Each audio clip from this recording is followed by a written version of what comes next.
I meant sixth. Jump sixth.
afternoon, ladies and gentlemen. Welcome to the 35 basketball FEI YouTube 45. Classes at 44 joining us this afternoon. I'm on the floor with Robert Campyard. And after this competition, he scores 44 in total. But on the top 25% back to that second round. And in that second round was the jump-off round. The scores are taken away. So they'll come back even in that second round. So not a standard two-way, but they're going to come back to competition, not just clear. They're going to be 45%. So that's a little bit of a different type of scorekeeping as a traditional class would go, I guess. So 25% of 44, you're going to go back for me. Well, we're lucky to right around 10, maybe 11 at the back. Second round, just off the top of my head. However, for example, if we have 15 clears, well, unfortunately, you want to be the fastest of those clears. So the strategy comes into play right from fence number 1 all the way through fence number 12 on course because, well, if we have 20 clears, you want to be in the top 10 because you want to make sure you come back for that second round, the top 25% of 44. So mixing all kinds of scoring formats, it's a little bit speedy, right? You have to keep it back to tie-break on time. Not the biggest score, so you would maybe assume more than 10 would go clear. The biggest score is 70 or 50, not that big a lead for these guys. Well, exactly, as you said. For the most part, not necessarily the biggest fences that they will see throughout their careers. However, we do throw that little added element into it, and that means that you got to keep that foot on the pedal all the way from fence number 1 to fence number 12, because time is going to come into play, in my opinion, in this, because you want to be in that top tier to qualify for the jump-off round. So, well, we happen to actually be at fence number 1 right here. Right here, it's the first runway, a little bit of a test of one way to go in from the idiot. So this horse for this level is probably not a big deal. However, you know, it's going away from the gate, you never know what's going to happen at the first. Exactly. So it's going away from all of their friends. Now, horses, just like people, they're right-handed or left-handed. I mean, there's always that dominant side. This one, you have to come off the left lead. There's no choice on this. So if your horse jumps better off the right, well, unfortunately, you're coming off the left on fence number 1. It's not the biggest fence on course. It's a nice vertical, rolls really easily. So sometimes, well, you know, the horse is... Hi, how are you? Enrique Gonzalez. Of course you can. That was going to take care of this. The first fence is just set at 1.40 meters in height. So he said we have fences all the way up to 1.50 meters, and right off the get-go, it's not the largest fence on the field. Already a little bit of winner this weekend. So one of the ones that's taking the final look at this jump off. This ends up being the final jump of the jump off also going the other way. So there might be some adjustments made to this fence in between the 2 rounds. Fence number 1 is set at 1.40 meters. We'll see what Mr. Peterson decides to do in the jump off when they come back. And this is our final fence. Of that second round, sorry, I had a little bit of a sidebar there with Enrique Gonzalez from Mexico. Great rider from Mexico as well. We're actually following Eric Neve from France as he's walking down this 6th stride. The average horse stride, 12 feet, so as they land, they should land probably about 6 feet off of that first fence. Come down to fence number 2. Well, this is what I like to call a nice square oxer. I think it's a very inviting first line. It walks straight on the 6, but again, the first time in the ring, there's a little bit of a crowd, some things that actually can distract the horse, distract the rider just a little bit. And right away, 6 strides into it, they're going to go into the second effort. So it's not going to be long, they're going to be at the second fence. It's set at about 1.45 meters square, that's the height. Front and back, there's 2 levels here at the officer. Vertical, obviously, the single plane. It's 1.40 meters wide, so they'll get wider as we go on. So it's definitely square. And 6 strides into the horse right number 2. So at fence number 2, as they land, horses naturally, just like people, you want to keep going straight. But if you put fence number 3, it's kind of a little bit of a turn here. You got to come down to this interactive mortgage signature fence. All right, so we're coming up to our next fence.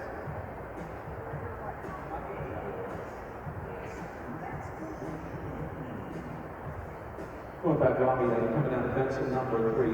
Let's have a look at this beautiful vertical. It's a interactive mortgage or signature fence. Fence number 3 is off the rail a little bit, so we're going to see exactly how this jumps. What do you think? What are your thoughts on this one? Well, this is our featured fence of the weekend. It's our interactive mortgage fence of the night, and it looks like it's a pretty fair fence. It's a little bit of a left turn. But, you know, they're 7 strides in. They're at number 3 already, and it's been 12, 13 horse steps. So they're well under the way, and then it's a quick turn, it looks like, to the first combination of the class. And so the first of 2 combinations, we come down to our beautiful Longines 4A and 4B. Square oxer in to the vertical to get out, and we're just doing some last-minute adjustments on this oxer to vertical combination. And, well, the first of 2 that we do have. I don't think there's going to be too many problems here, except we do have the Jumbotron that possibly could add a little bit of, well, you're going to want to look at it. Yeah, no, the riders probably won't be watching themselves at this moment, and this is kind of some new fill for the arena, it seems like to me, these gates here. So, you know, there's 6 more steps in there at their next jump. We're already at fence 4AB. We're 25 steps in. You're right along these curtains, too, which have also had a little impact on the week. Okay, so we come down to 4A and 4B. Fence number 5, I want to get right down to this because fence number 5 is going to come up fairly quickly as you land off of this. Fence number 4B, again, you want to keep going straight. That's what the horses want to keep doing. But fence number 5, and we come down to, well, the red and white oxer. And I think this is going to be a little bit of a blind fence for them, also jumping into the crowd just a little bit. And, well, I got to say, it's a big square oxer. Yeah, it is a big square oxer. Number 5 out here is 1.45 m, and so far this is the widest, as it said, at 1.50 m wide. And looking at it right now, you can see what Davin's talking about, the white background. These horses might not get their best eye right away on the top rail with the white stripes. And now they're already at fence 5. They're only 30 steps in, and maybe a first of a little bit of a break here to kind of get organized for the triple combination. And certainly not much of a break you're going to get because time allow is going to come into play. Triple combination, oxer, vertical, not that big a deal.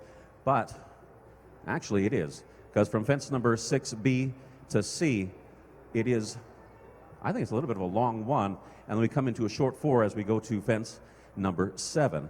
But fence number 7, again, we're inside. These walls, they come up fairly quickly. Yeah, and again, the background here is the white shot into the wall with the white stripes on the rail, and it looks like a big oxer. Fence number 7 is about 1.45 m, and it's also at that 1.50 m width. So a big oxer coming out of the triple combination, and then another short rollback as we get to fence number 8. And fence number 8, going to be right beside that. It's a little bit airy, not a whole bunch on the ground, and that's 1.50 m in height. Come down to fence number 9, and that is, well, we got the Liverpool, white rails over top, but we have the blue underneath. These are very experienced horses. However, still sometimes, you know, it does distract you just a little bit having this blue tarp on the ground.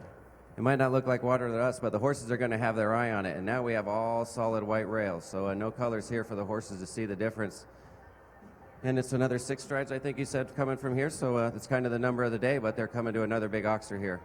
And I think fence number 9, okay, maybe not causing too many problems, but it depends because of the riders. They're thinking they want to set up for fence number 10 because this is going to come up very quickly for them with this vertical. The horses, they're going to want to continue down to the rail, but you're going to have to get their attention back. We've had them spread over top of that and stretch over top of that oxer. Now they have to come back and reel back on their haunches and jump and curl over to fence number 10. What are you thinking here? I'm thinking it looks like a 90-degree turn when you're down here on the floor coming up to this fence, and then you're going away from the gate one more time.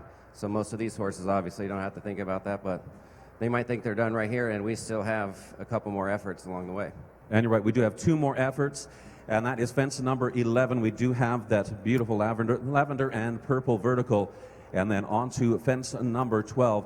That's the final fence in the first round, and that is our Longines FEI World Cup jumping signature fence. And fence number 12, well, fence number 11, actually, this does look like a very, very, okay, so 1.50 m in height for fence number 11, one of the tallest verticals on course. But fence number 12, as you get over fence number 11, you kind of relax a little bit, going, okay, I can see that finish line. I'm almost there, but optically, it doesn't look like there's a lot of room on the landing side at 12. No, not a lot of room at all, and all the colors on this rail going into that wall. It's a final jump here for the riders in the first round, and fitting it's the FEI World Cup jump as we start to work our way towards that 7 o'clock main event tonight. Our $100,000 FEI Longines Jumping Las Vegas World Cup presented by Interactive Mortgage. This is going to be a great event. 44 horse combinations, $35,000 in the FEI Meter 45 Winning Round Classic. Ladies and gentlemen, we are in for such a great event this afternoon. And once again, as Robbie said, we're moving all towards a $100,000 Longines FEI World Cup Jumping Las Vegas, kind of presented by Interactive Mortgage. Have a wonderful time. We know we will, and we'll see you in a bit.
Good afternoon, everyone. You're going to be watching the $35,000 FEI Las Vegas winning round presented by Interactive Mortgage. Starting off our class is going to be Casey Ament on I'll Be Frank. Jennifer Gates, Pumped Up Kicks, will be second, followed by Jill Humphreys and Ramina will be third. Carl Cook on Bazimoto is going to be fourth. Peter Pechenik on San Quentin is going to be in the fifth spot. Carrie Ann Boyce Lockhart on Hopscotch in the sixth spot. Kristen Harden on Firestone in the seventh spot. Mateus Fernandez Cuevas on DeSarno VT in the eighth spot. Coming up ninth will be Mark Grock on Little Gancho. 10th will be Cara Anthony on Amaya de la Demi-Lune. 11th will be Nicole Peterson on Fast Flow. 12th will be Christian Hennigan on Age Clooney. 13th will be Kent Farrington on Belle Fleur. 14th will be Enrique Gonzalez on Chocna. 15th will be Casey Ament again on Avantos. 16th is going to be Nicole Honnard on NJK No Regrets. Following up that will be 17th spot Jamie Barge on Lubo. 18th will be Paris Sellen on Street Hassle. 19th will be Matt Williams on Chiquita. 12th will be Peter Pechenik again on Arrivederci Alex. 21st will be Eduardo Menendez on Karushka. 22nd will be Paul Rohrbach on Camarino. 23rd will be Ramona Hirota on Nick of Time. 24th spot is going to be Madeline Wilson on Nakish Double Dutch. Coming in the 25th spot will be Everardo Hegovich Diaz Infante on Casper. 26th is Rich Fellers on Clampton. 27th spot belongs to Olivia Brown on Cash. 28th, Mateus Fernandez Cuevas again on Zandor. 29th spot will be Margie Goldstein Ingle on Royce. Richard Spooner on Cristallo in that 30th spot. Nicole Honnard on a second ride in the 31st spot on Churchill. 32nd spot, Robert Blanchette on Lazur. A large field tonight. Going into the 33rd spot will be Paris Sellen on Bell. 34th will be Peter Lutz on Retiro. 35th, Killian McGrath on Carletto. The 36th spot, Eduardo Menendez on his second ride, Catalina. 37th will be Jack Tao. And we have the 38th spot, Niall Nassar on Akita. 39th, Mark Grock on Caratal. 40th, Carl Cook on his second ride, the Flying Ham. Going on to the 41st spot will be Jos Verlooy on Sunshine. 42nd, Eric Neve on Catipso. 43rd, Christian Heineken on another ride, NKH Selena. His wife, Erin Davis Heineken, in the 44th spot on October Hills Quattro. Enrique Gonzalez again on another ride on Santos. The 46th spot, Sarah Happy on Ludwig's Joker B. 47th spot belongs to Zonke Thyman on Kularu. 48th, you'll see Kent Farrington again, this time aboard Blue Angel. And that is going to round out the 48 starters in our $35,000 FEI Las Vegas winning round presented by Interactive Mortgage. And this afternoon, I am again with my comrade, Lane Clark. Welcome, guys. Thanks for joining us. We're looking forward to a great class ahead of us with a lot of competitors. I think it's going to be a good one. Lane and I walked the course, and I would say it's going to be quite a challenging course. Right off the bat, a vertical at 1, straight up the rail away from the gate to 2 at Oxer. Right away in your face is going to be number 3, a vertical at the very end of the ring. We walked that, and we walked a 6, but you could see a 7 there. Again, related directly left turn to 4AB. You could see a 6, you could see a 7 to the Longines double combination there at 4AB. Then they're going to come across the diagonal of the ring a bit and jump number 5. And you'll see most everyone do 6 strides there. They kind of gallop away from the back gate, and if you can call a triple combination a break in the course, they have a triple combination, Oxer vertical, vertical, away from the gate, and then it's going to be a very steady 4 strides to quite a large yellow Oxer. A bit of time to regroup, catch their breath, reorganize, left turn back across the diagonal of the ring over a nice vertical. Here they're going to need to bend out a little bit to that Liverpool that you see there on the screen, and a bending 6 strides, and then a very hard, semi-awkward right turn to a black and white vertical that Olaf Peterson Jr. put. That's probably going to be a very hard ride there to number 10, as we see. Then you're going to continue right turn to a vertical, back towards the wall there in a short 5 strides to the Longines global jump there, and that's going to be the end of the course, and it's going to be a little bit tricky there finishing up into the end of the wall. And Lane, I think the riders better be on their job this afternoon. Yeah, I think the way the course starts, I mean, everything's right in your face. You've got your 6 to your 6 or 7 to your another 6 or 7, so you've got to have your game face on. Your horse has to be ready. It's got to be looking. You've got to have your distances on point. And you better have your tracking in order. And the time allowed is always a factor. When riders walk the course, they are given a time allowed to complete the course in. Today our time allowed is 66 seconds, and it's not going to be generous. The riders are going to need to keep a nice clip along, keep a nice gallop. The jumps are 1.45 meters, so the jumps are big, they're wide.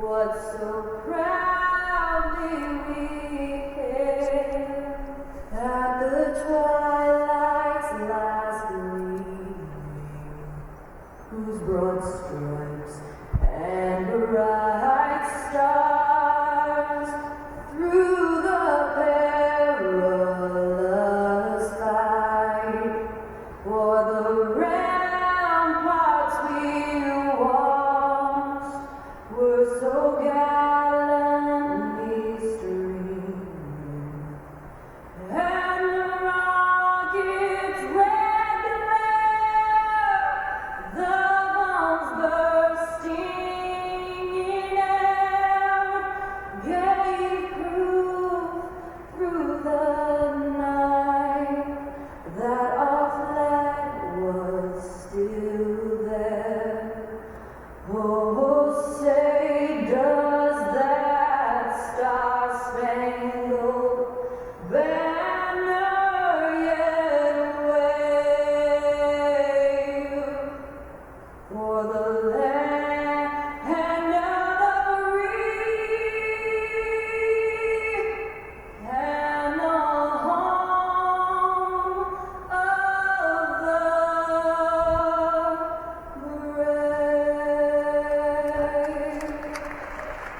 That's the best way to start. $35,000 FEI meter 45. Well, Lane, it looks like we're getting set here for our first rider. The footing is beautifully groomed, and here, trotting into the ring, we're going to see Casey Ament and I'll Be Frank. I'll Be Frank is a bay 8-year-old gelding by V. Trobez out of a Francis mare, owned by the Montes Horse Management LLC. And Casey, a beautiful rider, came from the background of the equitation here in America, a West Coast rider herself.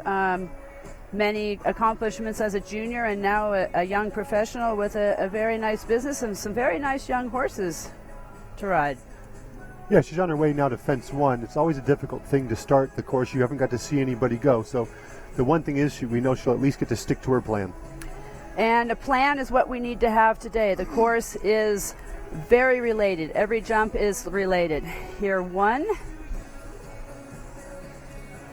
Nice 6 there. She did the option out in 7. And the option out in 7. And there she just got a little slow. That horse just pushed through the front rail a little bit. And there again out in the 6, and just a little slow in her tempo, Lane. Yeah, I think the horse is quite big strided, so it's very difficult to keep the impulsion without getting down the lines too early. Nice and scopy over the A and B and C of the triple combination. Very nice rideability there. She fit that 4 short strides in very well to jump number 7 there. Here around the corner, getting straight to the vertical 8. Lovely ride in the 6. And there was that awkward turn, and she managed her horse very well. Ended up there in 7 strides, did that very well. Finishing up here in the last line. And again, just a little bit slow at those 2 jumps and had those rails down for 16 jumping faults. She ended up with 2 time faults. There's that time allowed we talked about, Lane. Yeah, the horse is 8 years old. I think it's going to gain some experience from that class, and it's going to need to gain some more in order to do a course this technical. And a good round for experience. Casey will go back and study that and learn from that and bring that nice 8-year-old along. And here we have coming into the ring, Pumped Up Kicks, ridden by Jennifer Gates. This is a gray 12-year-old gelding. La Visto is a sire out of a San Juan mare. He's a Brandenburg bred horse. And Jennifer, she's, working her way through college and riding at the same time. So she's quite a busy girl. Yeah, I think riding's quite difficult, and I think Stanford's quite difficult. But I think to put them both together, whoa, that's a full plate. And this is a very, very cute little horse. Very well suited for Jennifer. Has just a great bouncy canter as she heads here around the corner to jump number 1. And we'll see that 6 strides be pretty elementary. And there she opts for the forward 6. And the balancing 7 to the double, and that worked out very well. And there just got a little bit long in the 6, but she managed that first part of the course very well. Yeah, I think they're making her, it's a new partnership, but they're doing great. They're getting ready to go down the triple now. Good in a light rub, nice over B and C. That 4 sure gets a little snug for all of them so far. So she nice did and a clean very over it. good job managing that there. Galloping nicely around the corner. Remember the time allowed. Nicely over the vertical. She rode out and rode very well. Rode maybe up a little hard to the Liverpool there and had that down. Got it managed there back to that awkward black and white vertical. Finishing up here in the last line. Yeah, she's coming down the last line, just trying to finish up with nice 4 faults. Looks like she's got there. She did make it in the time line, which is great. You know what? That's a pretty darn good round, especially for a young rider. Really good work. Nice and solid. A good round for her to get under her belt. And the winning round class is the top riders come back from the first round. There you can see he just got a little forward at that Liverpool and rubbed that down in front. And you can see how well she managed that black one. She got a little deep, and he gave her a very, very good effort there. Here we have Jill Humphreys on a new ride for her. This is Ramina, a bay 14-year-old mare by Coleman out of a Kalido mare. This is a Holsteiner horse. She is just been here a few weeks. I watched the mare jump a little bit up at Paso Robles. Has lots of power and lots of blood. Yeah, I agree. It's got a lot of power. It's on its way to fence 1. Got a little strong in the last class I saw it. Let's see if Jill can manage this horse. Nicely over 1. Big stride and gets up that 6 easy. Jill does a lovely 6, shifts a little left.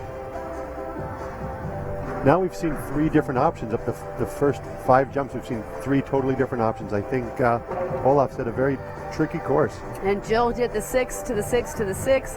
Had the end of the Longines Oxford combination down and the Oxford after that. Nicely through the triple combination. You can see her really having to fight to hold the mare there and fit that 4 in. That mare got very strong there. Jill did a great job of managing. She did have the C down of the triple. Here coming around the corner to the vertical, and the mare just looks a little strong and taking her through the jumps a little, Lane. Yeah, as I commented in the beginning, the mare can get a little strong. It's got a lot of ability, but it's not easy to keep control of this mare. We're getting ready to go down this last line, and it's a little short, so we'll see if we can get her back to the last line. She's working hard and didn't quite get her back enough, so Jill knows what she's got in her training ahead of her, a little bit of work at collection. And again, a learning experience. She hasn't had the mare very long, so she'll go back and study her films here and do her homework. And here we can see the replay to the Oxer there. The mare just gets a little strong and drops her toes on that jump number 5 there. Jill gets her organized and managed around the corner and kind of gets a big forward into the triple there, and I think that's just why she maybe had a little bit of a hard time managing her there through the triple combination. The mare just had a lot of momentum going through there. And Right. you can see her getting quite strong. Yeah, I think she used her position the best she could, but sometimes those big animals, they make the decision for you, and there's not a lot you can do about it. They are 1,100 pounds. There we go. We'll continue on with our Here is Carl Cook coming into the ring with his little bay 9-year-old gelding, Bazimoto. Bazimoto is by Quasimodo Z by Codexto. He's a Dutch warm blood, one of my favorite breeds. I like the Dutch horses. And Carl knows this horse quite well. It's been developing over the last couple of years, and Carl will have a good plan. He's coached by Eric Neve, and one of the top riders ever in the world. So let's see what Carl's plan here is. Up front line is going to be 6. 6 looks like it's getting a little steady for most people. That's a little bit unfortunate. It's on his way to fence 3. Got a little deep to fence 3. He stayed out and did the 7 there, and then nicely there to the double combination. And lovely in the 6. Carl's going to keep his turns cut down. Time can make a factor in this class, being it a winning round class. There he's beautifully through the triple combination. Yeah, at this point it looks like the horse has woken up a little bit. I mean, that number 2 was quite unfortunate. Let's hope he can hold it together and maybe get in that jump off. Very tidy back around to that vertical. Nice bending 6 to the Liverpool, gave him a little gap there.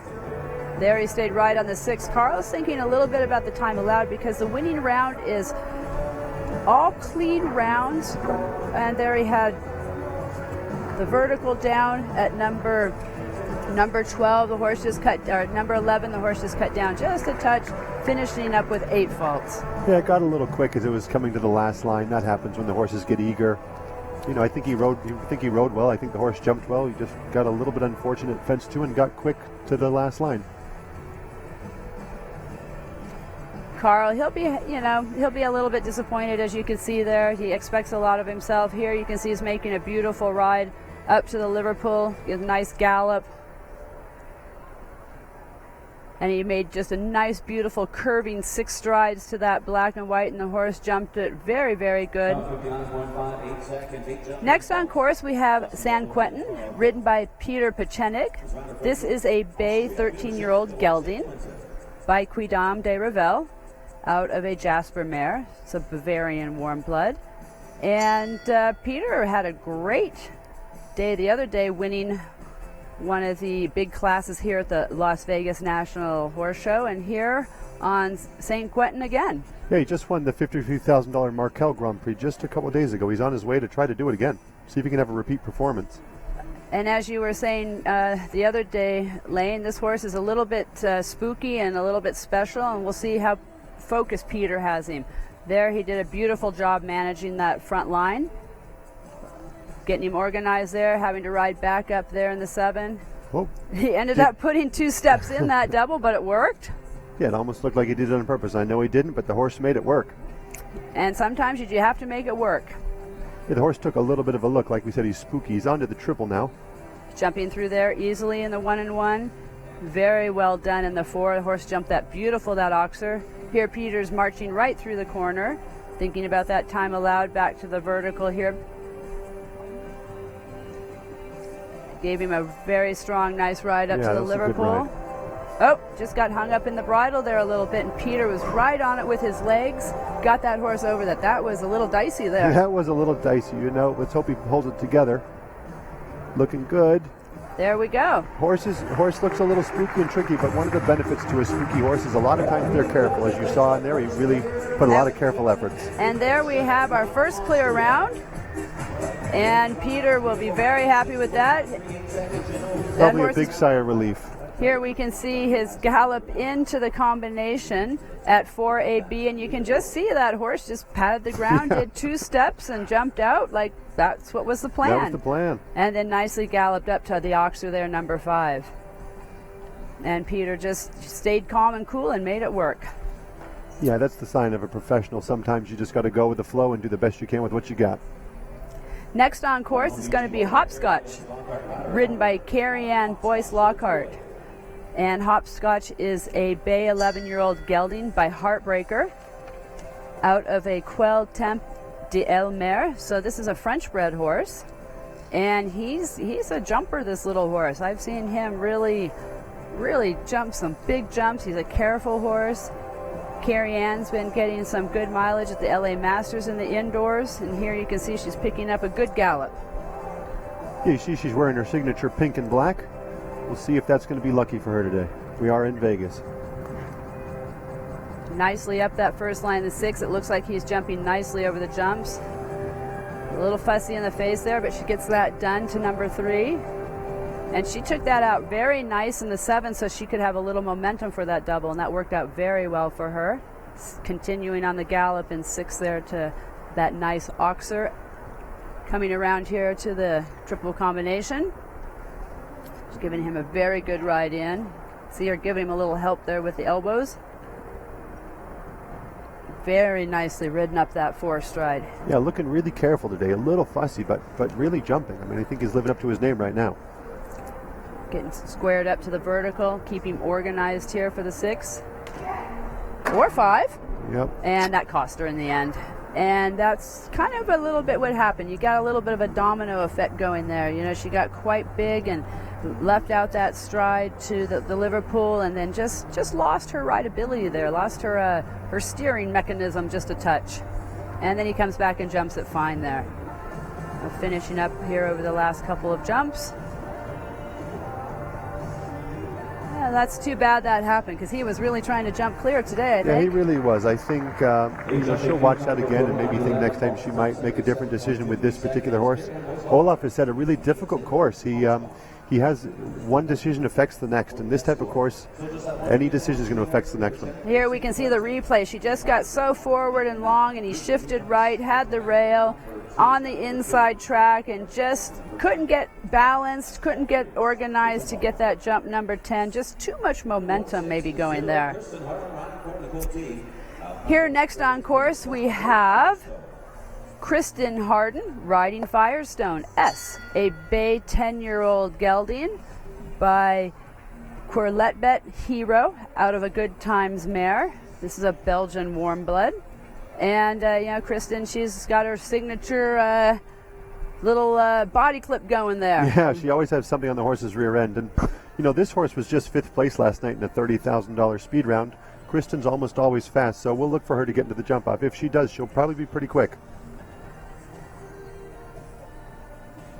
Nicely over jump 1 there. Very smooth up in the 6 strides. Really jumped that well behind. There she bent that out nicely, nice and straight to 3. There she did a nice 7. Got a little rub there. Nice and smooth in the 6. This horse looks nice and focused today. She's coming around here to the triple.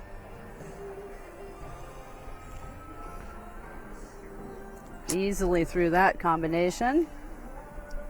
Yeah, it looks like she might have had a rub at B. Yeah, we see there on the scoreboard. She did end up having that rail down at B. He jumped in so well. Sometimes that makes B tricky. There he came back to number 8 nicely. Here to the Liverpool number 9. You see Kristen there really taking it out there. She really squared it up and took it out there to number 10. Keeping him organized here. Nice ride up the 4 stride. She's going to end up with 4 faults. But a good round, good solid round. I think the horse jumped really scopy and careful. She's got to be happy with her performance. She rode well. The horse jumped great. A little bit of an unfortunate rail at B because of how well the horse jumped in, but it happens. And here we go. We get that replay of that triple, and he did. He just jumped in so well at A that he just got to be a little bit early, had that rail done, jumped C great, and jumped the Oxer after the triple number 7 beautifully. Trotting into the ring now, we have Mateus Fernandez Cuevas. He is riding Disarno VT. This is a 12-year-old bay gelding by Emilian out of a Dominard mare. This is a Belgian warm blood. And this might be a newer ride for Mateus. He looks like he won the $50,000 Grand Prix at Sonoma this year earlier. So looking like a good partnership then. I mean, you win a Grand Prix, you've got some chemistry going for sure. Looks like a nice big scopy horse. Mateus gets lined out to the first jump here. Just a little bit of a slower going one, and he's going to stay on the inside track there and do 6. And he does 6 again to that easy. double, and did that very well. He looked like he totally planned that out. I think when these horses have these big strides, but they're a little slow, you got to make up the time in the distances. You can't make it up with the foot speed, so he needs to stay on it for the pace. Now our time allowed is 66 seconds, so he's going to have to make it up a little bit, but unfortunately B of that triple combination came down. Jumped out beautiful there at jump number 7. Here he needs to make up a little time around the corner to try to get under that 66-second time allowed.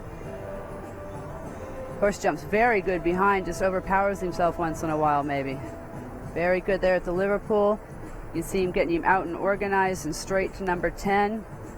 Bringing it home here, 11 to 12. And time will probably be a factor. And yes, it is. Time allowed 66. Mateus ends up in 67. So he will get time faults as well as the rail. And the time faults make him end up with a score of 5 faults. So we probably won't get to see him back in the second round. Here we can see the in of the triple, very good. And again, the horse just kind of gets a little out of balance and rubs B down. Yeah, I think like you said, Joey, he jumps so big behind it, it can toss a rider forward, and then it becomes really difficult to manage that horse's front end with such a big stride. And there he jumps 7, beautiful. And here's Mark Grock aboard one of his newer rides, Little Gancho. This is a chestnut gelding, 11 years old, by Cagancho, out of an Irico Menamare. So this is a Swiss warm blood. And I know that Mark has not had this horse too long, but he's gotten some good ribbons already. He got a good ribbon at the LA Masters in one of the bigger Grand Prix there. And, you know, again, this will be a great class to gain some mileage and experience for Mark and Little Gancho. Doesn't look that little, does he? You know, he doesn't look that little. Little rub at 2 and then ended up rubbing 3 hard enough to come down. Mark had to work a little bit there at the Oxford. Little Gancho just looking a little slow. Mark's making a circle here, and you know, horses, you know, they're sometimes like people. They sometimes have days they don't feel great, and maybe that's what Mark's feeling. Maybe Little Gancho is just feeling a little sluggish, so he's just giving him a little time to get wound up and get his pace going. He's on his way to the triple now. He's hoping he gets the horse nice and forward, gets his... Whoa.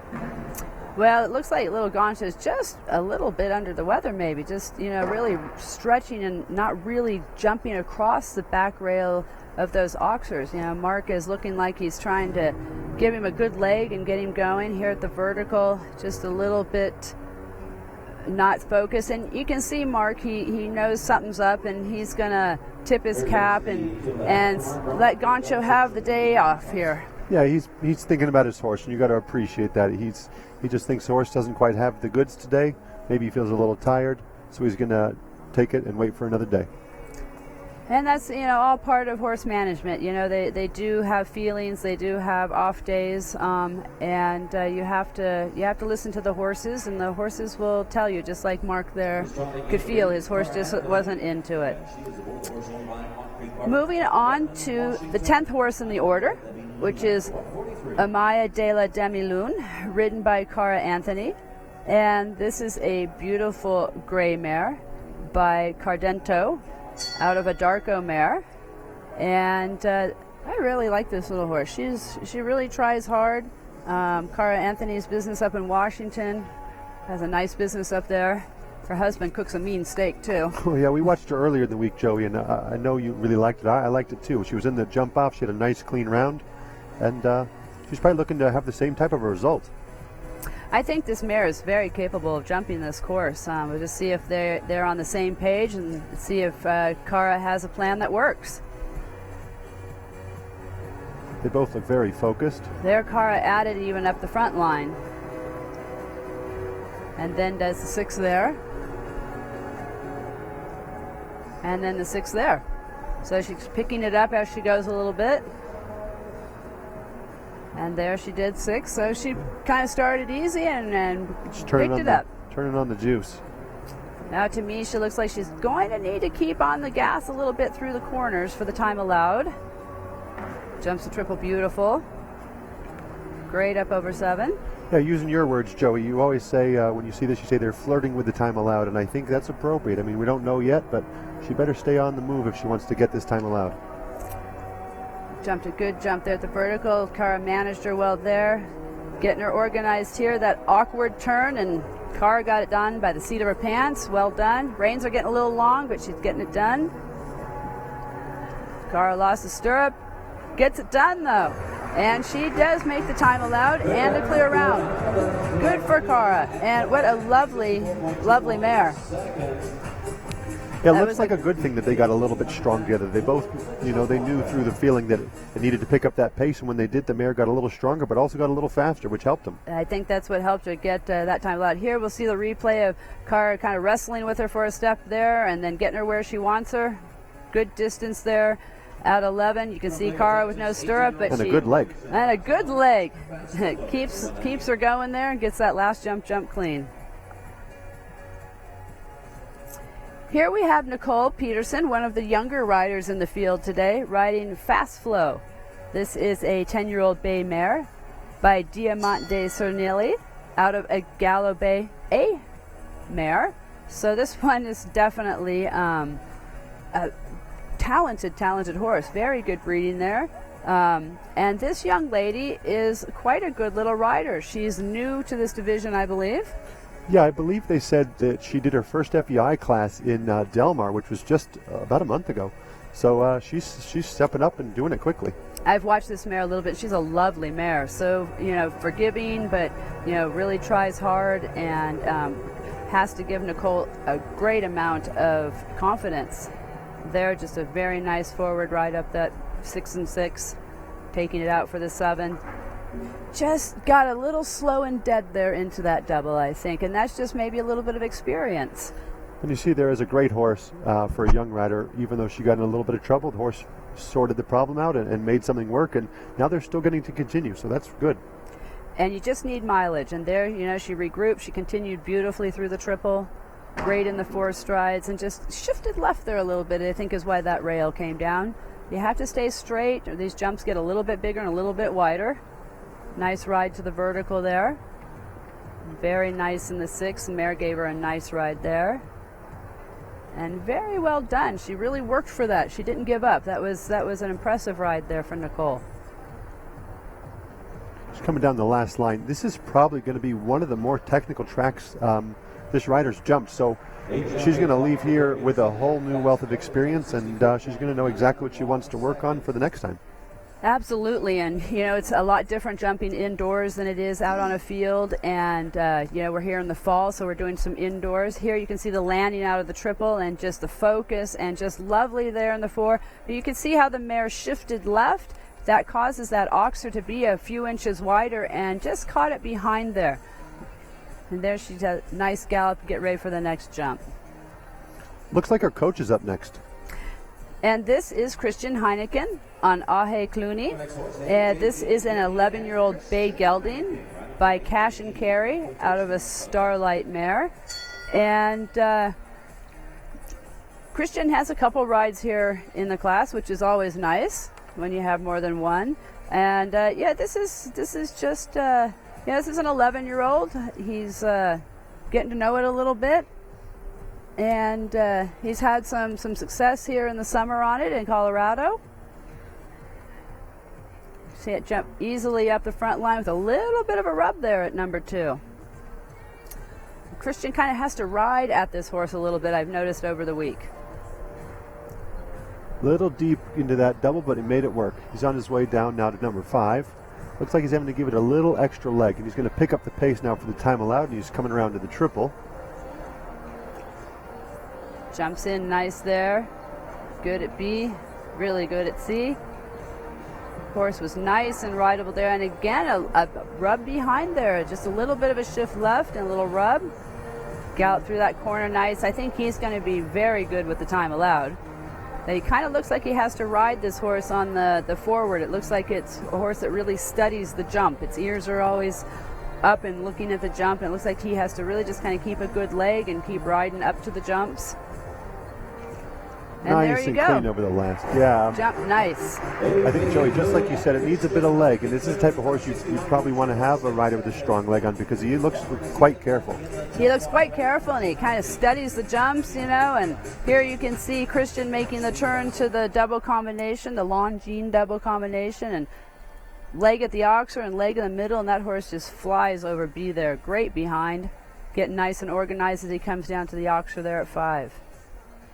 Well, here's one of our friends from the East Coast, Kent Farrington, and he's riding in Bellefleur, and this is a 9-year-old bay mare by Berlin, out of a Grand Corrado mare, a Dutch warm blood, and yeah, Kent has a lovely string of horses. Yeah, he really does, Joey, and right now he's ranked 2nd in the world. That is quite an accomplishment. I know Kent, I'm sure he's pushing to get ranked number 1. That's just what he's like. He loves winning. And he's a beautiful rider to watch. He's super organized, always on his job. His horses are lovely. And for us out here, having some of these top-ranked riders in the world is great. It brings up the points for us in these classes and things like that. So it's great having some of these other faces from the East Coast and around the world at these shows, bringing up the level. Here, beautifully over 1. Great ride up to 2. Just stays right on that 6. Out in the 7. Gets a little deep, but you can see Kent, he just really gives that mare some leg, and she really gives him a great effort. Yeah, for you coming riders at home, you want to watch this guy's focused. Man, this guy is focused. He has a plan. He sticks to it. He knows right where he is everywhere. That mare is just a beautiful jumper. Just great with her legs, great with her hind end.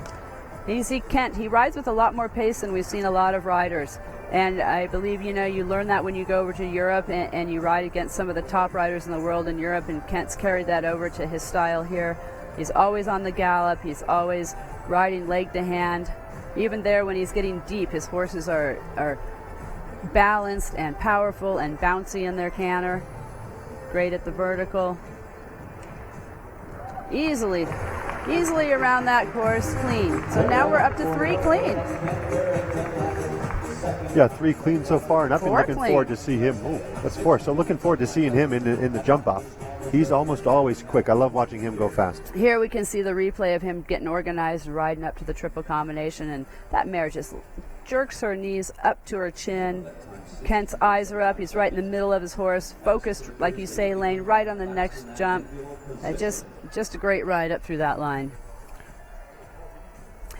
And here we have one of Mexico's best, Enrique Gonzalez, and he is riding Cachana, and this is a younger mare. This is an 8-year-old bay mare by Choco Blue, out of a Nauru mare. This is a Hanoverian bred, and this is a horse that I've been watching Enrique bring along, and she doesn't have a lot of this indoor experience, so you know she has a great rider. It's going to give her a lot of confidence, and he will have a good plan for her.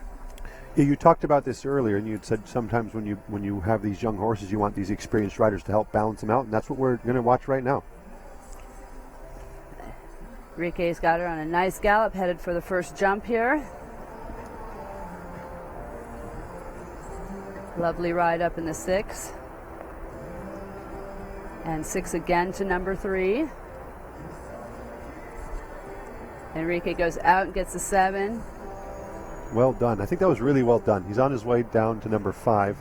So far, you can see the mare has a lot of ability. Enrique's there for the support and for the experience, but the ability department, this mare's got it in spades. Jumped very nice into the triple there. Lovely rideability up to that 4 stride. She just landed and listened to him, and he could just stay on a nice rhythm. I think Enrique's got to be a little bit careful about the time allowed. He went just a touch wide there, giving the young horse a little time to get focused and settled in. Really gave him a big effort over that Liverpool. A little bit of steering there, but that's where the experience from Enrique came in, right there. He's on his way down the last line now. He looks like he's got the time sorted. Yep. And another clean. Very good round. Great mileage, great round for that mare to have with Enrique. He really helped her out there in a couple places where she started getting a little bit strong and wandering a little bit.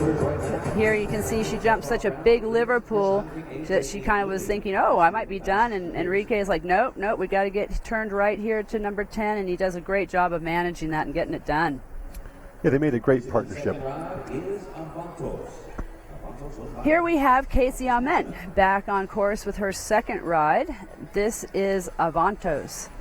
This is a bay 10-year-old stallion. He is by Maramis R, out of a Lux mare, Dutch warm blood. This is a very beautiful horse. That's really pretty. I was talking with her earlier in the week, and I know she has high hopes for this horse. She says it's really careful. We'll see if that careful comes out today, but I know in general she thinks this horse is really quite careful. A well-suited horse for Casey. Looks like he's a nice size. Has a great canter there. Kind of building up her rhythm here to the first jump, going by the back gate there.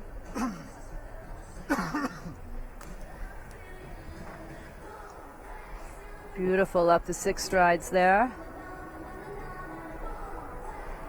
She does a different stride than we've seen Enrique do. She did 7 and 7, and that worked out well for her. Give her a little stick there on the shoulder. Little encouragement, heading up over fence 5 and looking good, trying not to waste time getting around to this triple. Here she's getting him nice and set up, nice and straight. And just looked like he got a touch out of balance coming out of the turn there to the triple and just had that down in front. Managed the rest of that line well, ending up in the 4 nicely and clean. Here she's staying on a nice pace around the corner, nice and straight to that vertical. She got a little wide in the 6 and had to move up, and it worked out well. They're managing that awkward turn, and she got it done. A little bit of a rub, but stuck to it and got the job done. Nice at the vertical there. Finishing up beautiful over the last jump. Yeah, it looks like a good partnership in the making. It's 10 years old. It's actually a young horse for this division. It's not really young, but it's on the younger side. It was a good ride for Casey. And a great experience ride, give that horse a good round. Here we can see coming out of the triple, she looks nice and straight, and he just looks like he kind of dropped that right shoulder down just a little bit off the ground when he got to that oxer, and just rubbed that down in front a little bit. Jumps B and C, great. Jumps the next oxer at number 7, great. She'll be happy with that round. Yeah, you got to be happy with that. As we know, Joey, it's sometimes it's a game of inches. Sometimes it's just a little bit of an unlucky rub, and it'll get you. I know here Nicole Hornet and this mare NJK No Regrets are new to this division, and she's been having a nice week, getting a lot of experience, having some good solid rounds. This is a 13-year-old chestnut mare by Dollar du Moret, out of a Quansos mare, Celle Francais, French. Nice ride up there in the front line. The mare tries quite hard. She just got a little shallow there and didn't get quite across that back rail at 2. There, Nicole, she's trying to make up for that and do the 6, but it just got too long. Yeah, as you talked about, it's a pretty tricky line, and just a little bit like Mark, you see she's making a decision for her horse. She's making that circle. Now we'll see if she decides to continue on or what her plan is. And, riding in the indoor, it's a lot different than riding in the field, and you have to have that experience. I've been fortunate enough a few times to ride in some of the World Cup finals and the indoor, and you really learn that you need to walk every line a couple of times and really decide and make a plan. You don't want to leave yourself, kind of in the middle. And here, Nicole, she's had a nice week. She's going to let No Regret have the afternoon off and just go home and rest up and get ready for next season. Yeah, Joey, you and I walked this course twice, and we thought that there would be a lot of options, and as we've seen so far, there has been a plethora of options. So you really just have to know your horse and stick to your decision. And that's, you know, that's what you do when you walk the course. You walk it and you walk it for perfect, but you have to be ready to ad lib sometimes. And a lot of these, you know, a lot of the lines are horse specific. You know, some horses are going to be better 6 and 6. Some horses are going to be better doing the ad and doing a 7 and 7. So you have to know your horse and make a plan according to your horse. Here we have Jamie Barge on course on Lubo. This is a 10-year-old gray gelding by Lord Pezzi out of a Staccato mare. And Jamie and this little horse are just a great little team. Oh man, they've had a lot of success this year already. They've won a couple Grand Prix this year. They're on their way down the first line. Slight rub at fence 2. It's not always a big strided horse, so sometimes she takes the outside track. But the horse has spring, so I mean, big effort there. On her way to fence 5, clean so far. And all of that first part of that course, 1, 2, 3, 4, 5, come up so quickly, and she just handled that great. Here coming around to the triple, you can see him spring and reach out to get over that oxer. Beautiful in the 4, and his style a little bit, you know, he likes to reach out with those front legs, but he makes it over the back rail of the oxer easy there. Coming around to the vertical. Great ride in the 6. And she did 7 there, managed her horse well, got it jumped great. You can see her picking up the pace to make sure she's under that time allowed because she has added a couple of strides. Horse has so much fire, even though it doesn't always have a huge stride. She made the time allowed easy. She picked up the pace. I think that was a perfect example, Joey, of what you pointed out earlier, of knowing your horse. She did different options, but she knew her horse. She basically took your advice. Absolutely. She knew that she needed to add a couple places here. You know, she's waiting a little bit to the Longines combination, but she knows that once she gets in, she puts a little leg, he jumps out beautiful for her. She steps it right up and does the 6 strides to the oxer there at number 5, and they had a beautiful, beautiful clear round. As she continues around the corner here to the triple, he just reaches up over that and just jumps that like a little rubber ball. Beautiful up the 4 strides, and just look at the scope there over that oxer. And it seems to me like her horses trust her. They have a good partnership. They really like her, and she really likes them. And that's so much of it. You know that with some of the horses you've had. Partnership. Yeah, partnerships are big. Everything from getting to know them experience-wise, but also having that trust build between each other. Here we have Paris Sellen riding her horse Street Hassle, a bay 9-year-old stallion by Quick Star out of a Ladom mare. And I really like Quick Stars. They are triers. They are game little horses. And we've seen Paris here from the West Coast. She's been doing some traveling and showing in Europe. And this is just a beautiful little horse. I've seen him do a couple classes, and I really like this little horse. It looks like this horse finished up 6th last night in a $30,000 speed class, so we know that was out of 70 or 80 horses, so we know it's fast. If it gets to the jump off, it's got to be fast. And Paris gathering that experience in Europe in her riding, and you can see it. You know, she just rides a little bit more on the gallop nowadays, and she's really evolved. And there you just see a beautiful line from 1 to 2 to 3. Knows right where she is there at 4AB. And there she went wide, and she did the 7 the first time we've seen that. But again, just knowing her horse. Yeah, you pointed out similar to Kent. They come from a lot of experience in Europe, and you see them have that little bit more of impulsion and a bit more of an attacking pace and that forward confidence. Beautiful up there, the triple to that 4 stride. This horse is just on a nice pace. He looks like he rides beautifully. He's got great technique. Gave a nice kick out behind there, jumped that vertical so careful. There, Paris just really had to get it done there. She added and she got it done, and that horse gave her a great effort at that vertical number 10 and just galloped around that beautifully. Yeah, made that look pretty easy. I mean, I think you can tell they're a good partnership. Giving her horse the praise he deserves. She trusted it to do its job, and it did. I think we have 6 clean now. You can see how beautiful he jumps that Longines combination. Just great technique in, beautiful out. You can see she got wide on her track. She went wider than a lot of the other riders, which helped her fit the 7 in. It worked out for her. Jumped that oxer beautiful. Come back to Austria's Peter Paschenik. Here we have Peter Paschenik again, and this time he's on a Riva Dolce Alex. This is a 10-year-old bay gelding by Alvarez out of Carpaccio mare. And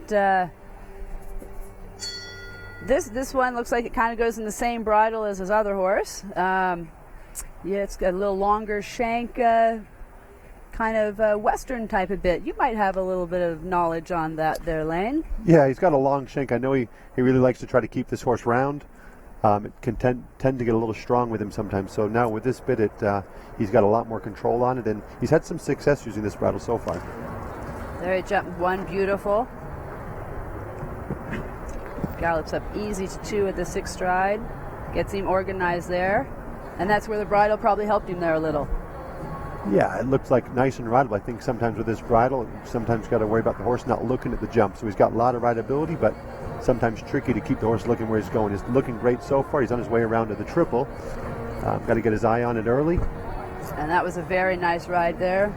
Horse has just dropped a toe there at B. It almost like he got a little surprise there around the quarter. Jumped out over that oxer beautiful there at number 7. Peter's riding forward here nicely through the corner. The vertical. Great in the 6 strides to Liverpool. That was a nice smooth ride to 10. That's an awkwardly set jump. He did that very well. Finishing up here in the last line in a lovely 4, and that horse jumped that last jump. Beautiful. I mean, it looked pretty easy. It almost looks a little bit like an unfortunate rail in the triple there. The horse jumped in a beautiful bascule, was really rideable. Peter looked like he knew exactly where he's at. You can see he's not perfectly happy with the result, but I'm sure he's happy with his horse and his ride. Well, and again, you know, indoor is a great experience. Here we can see how he rounds the turn here to the triple, and he just kind of softened up there, and the horse jumped in good, but maybe the balance just stayed a little bit low from A to B, and the horse just had a little bit of rub there. I think you're right, Joey. He jumped in so high over A that Peter decided to stay with him to B, but then that kept, like you said, kept the balance a little bit forward, and maybe cost him that little toe on the pole. Very pretty horse, though. That's always a bonus. Love to ride a pretty one. Here is Eduardo Benitez, and he's on Karushka. And Karushka is an 11-year-old gray mare by Kaspar out of a Continue mare. And this is a great little horse. She's really game. She tries really hard. Her tail kind of reminds me of a propeller. Yeah, she's really a quick horse. She was just second place just the other day in the 54,000 Markel. And Joe, you and I have watched it win a lot of classes over the last few years. We know it's quick, and I think maybe that propeller tail sometimes gives it a little extra speed. Absolutely, and Eduardo knows her very, very well. He knows where he needs to give her a little time for some of the bigger oxers. He knows where he can cut the turns a little bit at the verticals. She loves to jump. She's a spicy little mare, but a really fun horse to watch. There he jumps up the line easy, and he for sure does the 7. And he got there in the 6, and I'm not so sure that was his exact plan, but she got just a little bit crooked there to the A and had that back rail of 4AB down. Here he's coming around on the gallop a little bit more into the triple, and you can see she flew in over that jump B and C beautiful. No problem over that oxer there at number 7. And he's trying to stay quick. You know, they bring the top ones back, and they're maybe just a little quick. And Karushka, she's just maybe thinking about the jump off a little early. So, and Eduardo's just going to let her have the afternoon off as well. Yeah, Eduardo knows this mare so well. He uses it to try to win these speed round, these really quick meter 45 classes. And once he knows he's not going to win or be in the money, he just says, you know what, we'll save your legs, wait for another day. Here we have Paul Rohrbach on Camerino. This is a bay 11-year-old gelding. This is horses by Cash and Carry out of a Calito 1 mare. And this is a nice horse that that Paul's been bringing along. He's taken his time with this horse. I think he's had him a couple of years. Paul from Colorado, go Broncos. And I know that Paul's excited about this year for him and riding this horse, getting some international experience. This is one of the bigger shows that Paul will have competed at this year. Beautifully there, up over 1 and 2, very wide there, the track with this big horse. Yeah, you pointed out earlier, and we talked about this when we were walking, these big strided horses, they're going to have to make up the time somewhere. And he's using the track to give himself room, but then what's he going to do to make up time? So we might see him hustle around this corner to the triple. Here you can see him getting his reins reorganized. He hustled, but not too much. Good ride in there at A. And I think the horse just was a little out of balance at B there. And just a little bit slow across the back rail of the oxer there. Yeah, sometimes these big horses are tricky to wrangle indoors. He's on his way around to the vertical before the Liverpool. Jumped out really well, gave himself a big space to give so he could give a squeeze to Liverpool. That worked. Now, like you said, trying to wrangle for the unusual turn. He made it work. He's on his way down to the last line. Nice gallop in there, the vertical. The horse just got flat behind there.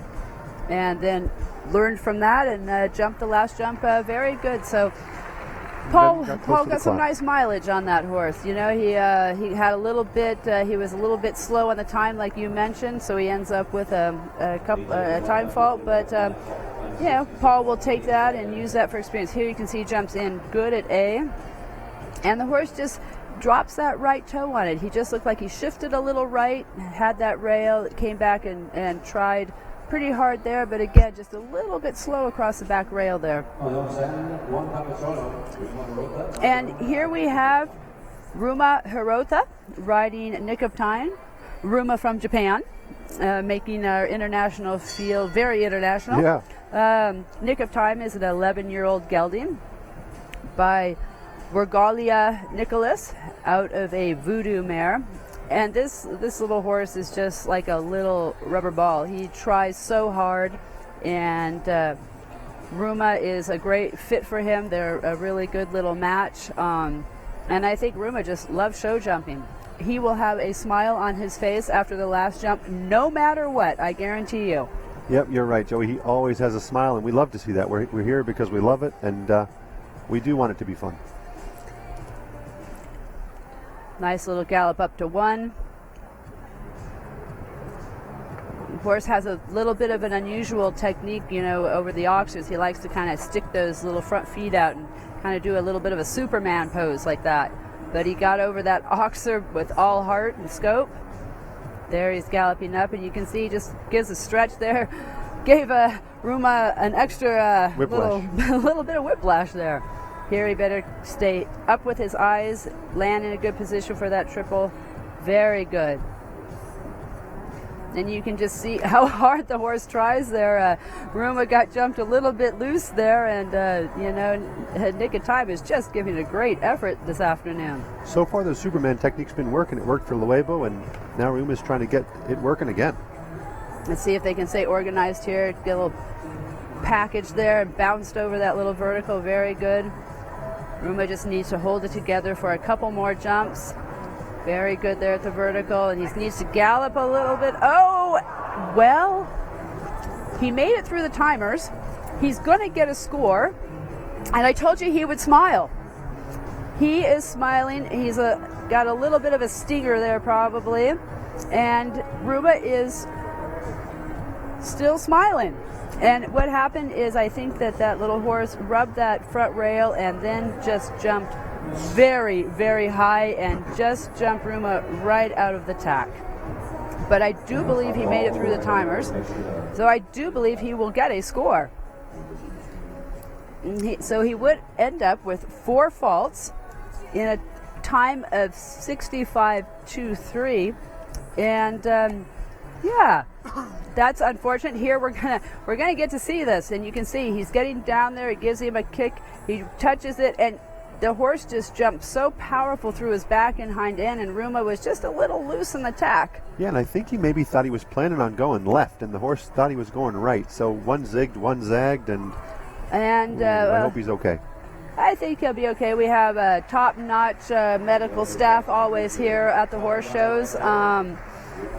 and he'll get checked out. Now we're going to have just a little bit of a break. We're going to smooth out the footing, and here we can see who is on the top. Here's the standings as they are now. We have 7 clear: Christian Heineken, Ahe Clooney, Jamie Barge, Lubeau, Peter Pachenik, St. Quentin, Kent Ferentine with Belle Fleur, Paracellan with Street Hassle, Cara Anthony with Ama de la Demi Lune, Enrique Gonzalez with Chenka round out the top clear 7. Then we have some 4 falters: Jennifer Gates, Casey Ament, Ruba there, got a score and had a smile. And Mateus Fernandez Cuevas, Carl Cook, Nicole Peterson, Paul Rohrbach. Those are our top 16. And then rounding out the top 20, Carrie Ann Boyce Lockhart, Casey Ament, Jill Humphreys. And then we had a few that did not finish. Their horses are done for the afternoon: Mark Grock, Nicole Harnett with No Regret, and Karushka. We're going to have a little break here from our $35,000 FEI Las Vegas winning round presented by Interactive Mortgage. They're going to smooth out the footing, make it an even playing field for the following group of horses, and we will be right back with the second half of our class.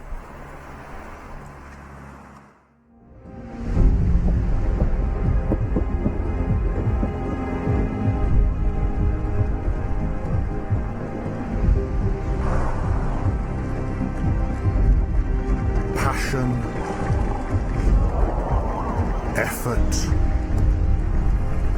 overcoming obstacles, glory. What a horse, what a combination, and what a time! In a region where equestrian sport has been growing at full gallop, a brand new major league, the Longines FEI World Cup Jumping North American League. 43.83 down with just 1 to go. The best human and equine athletes of the sport battling to qualify for the amazing Longines FEI World Cup Jumping Final. Et il le fait! Oui, pourtant 7e! Extraordinaire, quelle finale fantastique! Increíble! Que tiempo! Que caballo! El ganador!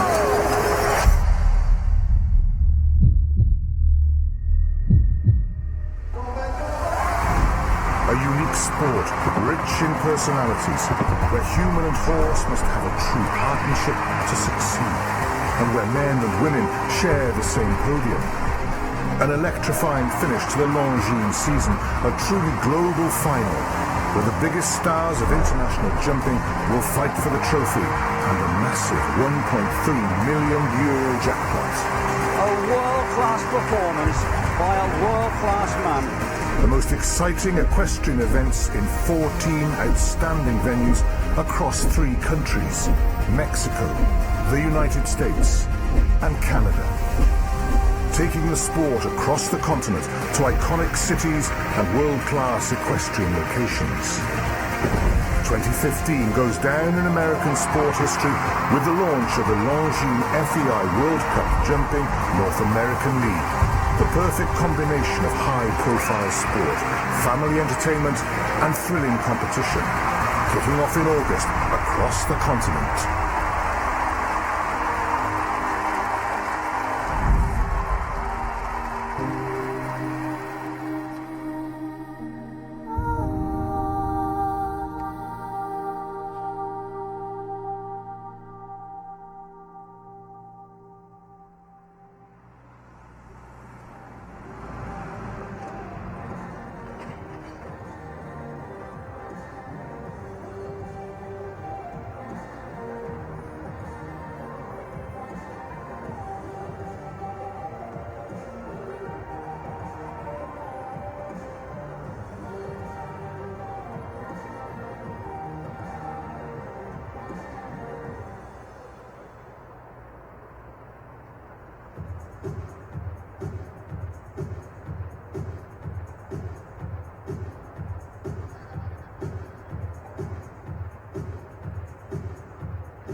Welcome back to the $35,000 FEI Las Vegas winning round, presented by Interactive Mortgage. We're at the Las Vegas National Horse Show here at South Point. I'm Joey Gatlin, and I'm sitting with my friend and fellow competitor, Lane Clark.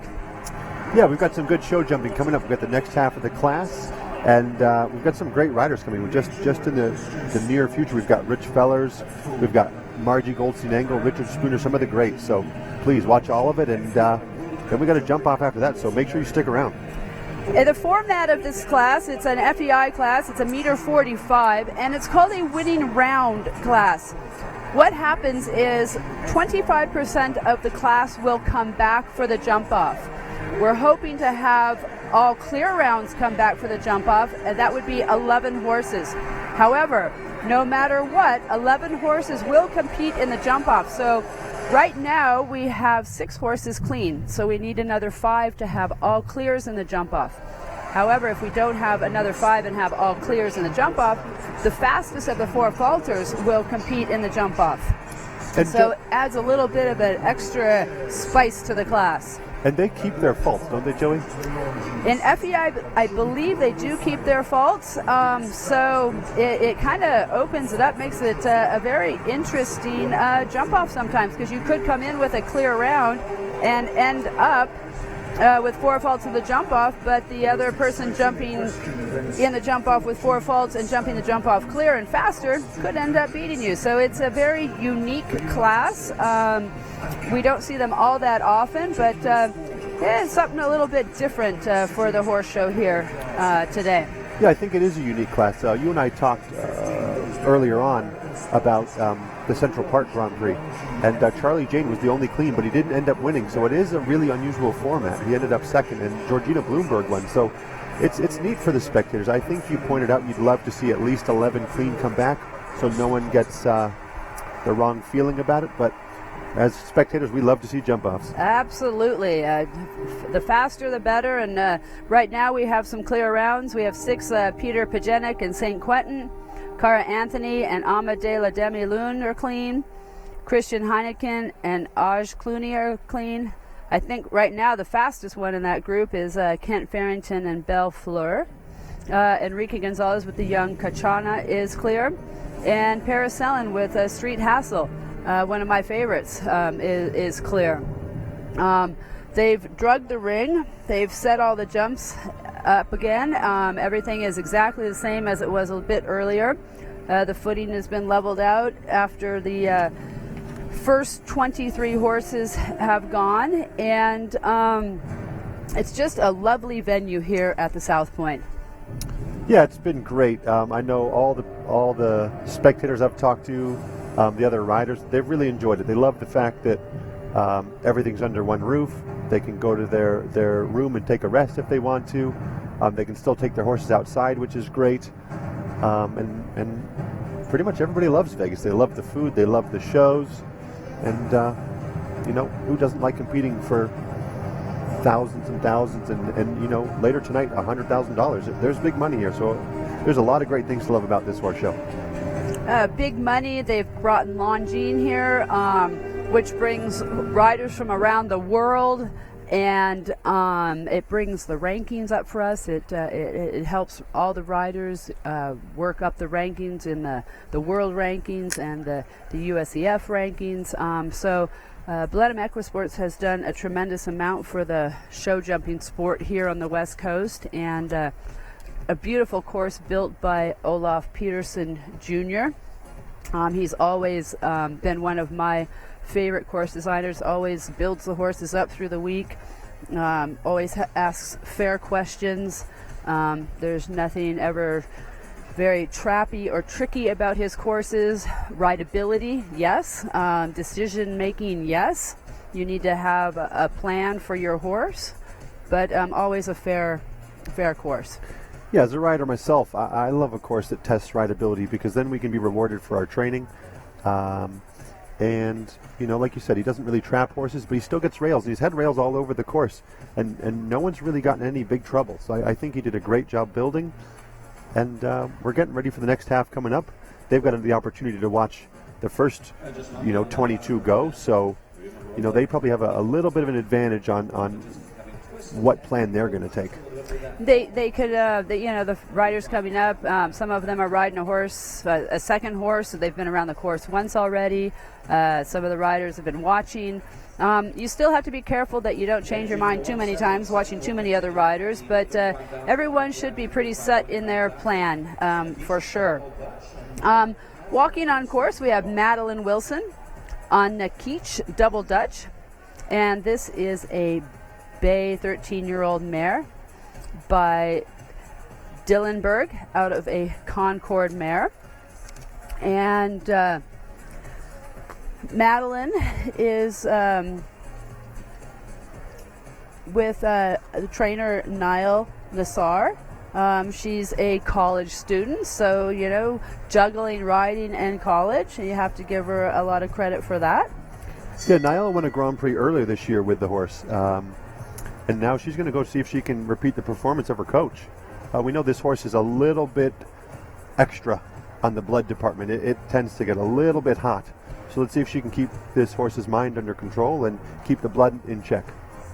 And it's to be, no matter what, a great venue to gain some experience in an indoor setting with some bigger jumps, like we said. And you can see there, Lane, like you said, she's fiery. She's got some blood. Madeline manages her nicely from 1 to 2. Stays on the 6 strides there. And the mare just looked like she pulled her through that a little bit. Gets up that 7 quite easy and in and out of that double nicely. And as you said, Lane, the mare is fiery. Yeah, this is not the type of horse you want to ride if you don't have experience on it. It can be quite intimidating, but I don't think she gets too intimidated. She's used to the mare. She's doing a good job wrangling this horse in, and she's getting some really good miles, like you'd said. She's getting some good miles, and she's on her way around to the vertical before the Liverpool, trying to keep this horse under a bit of control. There you can see she set her up nicely there for that vertical. A little bit of an awkward jump Liverpool, but she got it done. And there Madeline just really fought for it, made that mare listen to her and jump that vertical clean. Here she's coming to the final line and just got a little flat there. And I think Madeline lost count there for a second, kind of thought the mare was going to get really strong and was thinking, oh, maybe I'll just go with her and go in 3, but that didn't work. That 3 would be too long. And so the mare put in that extra stride and had that rail at the last jump there. And just experience. Here we can see this last line. She has that down, and you can see like Madeline, just for a stride there, is thinking, okay, I'll let you go in 3. And the mare is like, yeah, that's a little bit too far away. And chips in there and has that rail. But experience. Yeah, and the good thing is these poles are so light, it doesn't hurt the horses at all. They'll just come back and go another day, especially with a mare with that kind of confidence. She'll be fine. And here we have Olivia Brown on Cash. This is a gray gelding, 9 years old, by Cassini 2, out of a Blue Diamond mare. And I know that Olivia's been bringing this young horse along over the last couple of years. She's done all the work. She's moved him up the ranks, done some of the Grand Prix in Northern California successfully with him. And she's just done a great job bringing this horse along. He's a really sweet horse, and they are very, very good pair. So hopefully some of the experience she's gained earlier in the week will pay off for her tonight as she heads to jump 1. Nicely up to 6 stride there. You can see how well he jumps behind there. She stays in the wide track there. Out in the 7. And there, put in the 2, got it done. He jumped so big over A that he just couldn't get to B, so he put 2 steps in and she just went with it. We've seen that happen a couple times tonight. It's not something you're always looking for, but it's something you accept, and you just, as a rider, as a pro, you get on with it. It's not something you love, but you keep going. She got down that triple clean, she jumped down that 4. She's making it work. And he looks maybe like he's just a little backed up here in the indoor. He's just jumping a little high and not kind of keeping this flow a little bit, but I have to give Olivia a lot of credit. She's sticking to her guns, and she's sitting up there and riding him and doing the best job she can to manage. And taking the distances and making them work. Here she's trying to get him to smooth out. She's on clear around so far, and she does get that last front rail of the oxer. It just looked like he got just a little deep there. Yeah, and she even tried to prepare for that. She really brought the horse back before that line. She knew the horse was going to get strong in that line, but it still wasn't quite enough. But a great round, you know. Olivia should be proud of herself. She got that horse around. He was being a little bit on the strong side. Yes, he was. Here we have Mateus Fernandez Cuevas trotting in the ring on Zandor, a black 11-year-old stallion by Oakland, out of an Ulster mare. And I think this is a relatively new ride for Mateus. This horse is a beautiful black horse. Lots of white there. Got the white blaze going. Got some white on the legs. And we've seen Mateus around the course once already. He went earlier and he had one down with a time fault, so he should know that the time is going to be a little tight. See if he picks it up a little bit on his second ride, Zandor. Already has a little more pace going, and I'd say it's a similar horse in the sense that it's scopy and big, but it has a little bit more blood, it looks like. A little bit more energy, a little more natural energy. Well done there to the Longines, and that was a very late rail on the back of 4A. Yeah, you hate to see that happen you hate to see it happen ever, but when it's late, it's disappointing as a rider. He's on his way to the triple. Horse is jumping well so far. You did have that light rub that came down. And just a little bit at sea, and you know, it has another rail there, and again a front rail there at number 7 at the Oxer. So Mateus on 12 faults at this point. He'll probably just try to finish up nicely, get some experience on this horse, get to know him a little bit more, go back and watch his videos and see where he might need to work on some gymnastics with this horse over the winter or something like that. Just get to know him a little bit more. Nice ride there in the last line. A little bit of a rub at the last jump. Ends up with 12 faults. Yeah, it looks like we had a good start and a good finish, and he definitely fixed the time allowed problem. So that was an upgrade in one department for sure, and he's got to be happy with how his horse is jumping and the future for it, because it's got plenty of ability. Here we see the triple. He's graded A and B, and the horse just doesn't quite rock back enough at C. Has that down in front. And just there late with that left front toe, and just takes a toe and rubs down the Oxer there at number 7. Next here we have Margie Goldstein-Ingle, and she's riding her longtime partner here, Royce. Royce is a bay 11-year-old stallion by Café à Latte, out of a Grand Ilot mare. And I like this horse's mane. Yeah, you gotta love the mane. You know, this should be a great pair to watch. She's done a lot of $1 million classes on this horse. Margie's won more Grand Prix than most riders have entered. So you're going to see a wealth of experience and ability, and it should just look like a walk in the park. We don't know the results yet, but she usually makes it look pretty easy. And I know Royce, he's been jumping at this level since he was a 6-year-old. He was first started by a Russian lady rider on the East Coast, and Margie saw him and really liked him. And so he's an experienced horse at 11. And you can see Margie and he nicely up 1-2. Nicely on the bend there to 3. You can see how she went out and she rode him up. She's seen a few of the other riders having a little bit of struggle at 4A, and she really rode Royce up to that Oxer. It's another big horse, but she did a great job. She used all that experience of all those hundreds of Grand Prix that she's won to give her the advantage. She made a big track. She's going through the triple now. Jumped that beautiful. Yeah, these great riders, they know the tricks the course designer has set, and they use their experience and their talent and their training technique to There she kind of, she was thinking, I think, a little bit about the time allowed, and she was really tight through that turn, and I think Royce just got a little fussy with his face there and rubbed that vertical down. Really good at the Liverpool. She got that managed there to number 10. Here she's jumping 11, and 12, nice and easy. And that was just kind of an unfortunate thing there. I think Royce just came around that left turn. You see Margie's always bending him off her left leg there, and I think he just, came around that left turn and got his shoulder in on her a little bit. And here we'll see on the replay, you can see there, she's trying to manage him, and he just fusses with his face a little bit. And I think that's really kind of what happened, is he just got fussing with his face and didn't think about looking down at the top rail and getting that vertical jumped, and then nicely there in the 6th of Liverpool.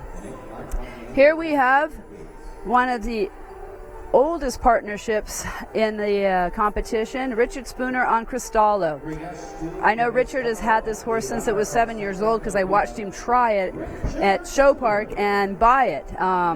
And this has turned out to be an amazing combination. Cristallo now 17 years old. Bay Gelding by Caratino out of a Cicero mare, and not the easiest horse to ride. No, definitely not. He's got a huge resume with this horse. He's won the Monaco Grand Prix 3 times, $250,000 All-Tech Grand Prix. Another rider that's won over 100 Grand Prix. Not very often do you see 100 Grand Prix won. Almost never do you see them back-to-back. And, just a wealth of experience here between Richard and Cristallo. So we'll see if Cristallo stays manageable for Richard. And he does the 7 strides there to 3. He really has to try to keep Cristallo straight. Cristallo's been doing this for so long. And there, Cristallo just got on the inside track, and Richard's going to just save him for another day. He doesn't need to practice, that's for sure. And Richard, being the horseman that he is, and knowing that it's going to take, a clean or a very fast 4 faults, Richard's going to save Cristallo for next year's show season. Yeah, walking that course, Joey, we talked about how tricky that line was going to be. Both options are tricky. You have to do one or the other, and you have to do them well. And without the rideability, sometimes that's tricky. Absolutely. And we'll see here how Paris Cellen and Belle handle that tricky line. Paris has already been once around, and she's been clean on her other horse, Street Hassle. So we'll see here on this great little mare, Belle, who's a 9-year-old bay mare by Numero Uno out of a Voltaire. So she's got jumping in her blood. This horse originally, I know it kind of well, originally from Emile Hendricks and Lauren Hester, and I had the pleasure of helping Lauren with this mare a few years ago before Paris bought her, and Paris and Belle have just become a super little team. I was talking to Paris earlier, and she just loves her. So let's see what they plan here in this line. There's the 7. And the 7. And the 7 and 7 worked for her. She could take it out, and then she could ride back up. So she had a little momentum for that double, and that seemed to work beautifully down the 6 strides to the Oxer at number 5. She's on her way down the triple now. Jumped in, great. Jumped out, great. I see a lot of... Ooh, did that stay up, Joey? No, that came down, and that was a late rail. That was unfortunate. It looked like she got up there nicely in the 4, and the mare just caught it on the way down. Here she's coming back around to the vertical. Number 8 jumps out great. Easy over that Liverpool. Little fussing there, but that's where the experience from Europe and all over has come in there. Paris got that done to the vertical at 10. Very good at 11. And that was quite unlucky. That is too bad. Yeah, that's really a shame. Paris rode that so well. The mare jumped great, gave every other jump so much air.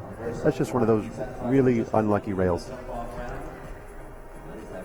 Here we'll get to see on the replay maybe what happened. She got up there on the cross canter, and she actually touched it a little bit in front, and then you can see there the hind feet just rubbing the top of it and bouncing it. Bounced, and then bounced out of the cups. Yeah, sometimes you get lucky. They bounce, and bounce in the cups, and sometimes they bounce out, and I've had both.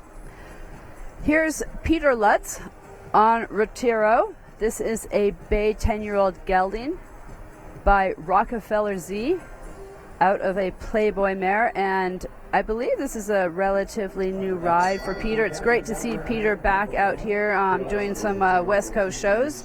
He was based out here for a little while, and it's great to see Peter on this lovely horse. He's such a lovely rider. Yeah, he's a great rider to watch. He rides so smooth. I don't think I've ever seen him ride anything other than beautifully smooth. He's on his way, got a nice canter going to fence 1. He's thinking about his course and getting his rhythm, and now he's on his way down the first line.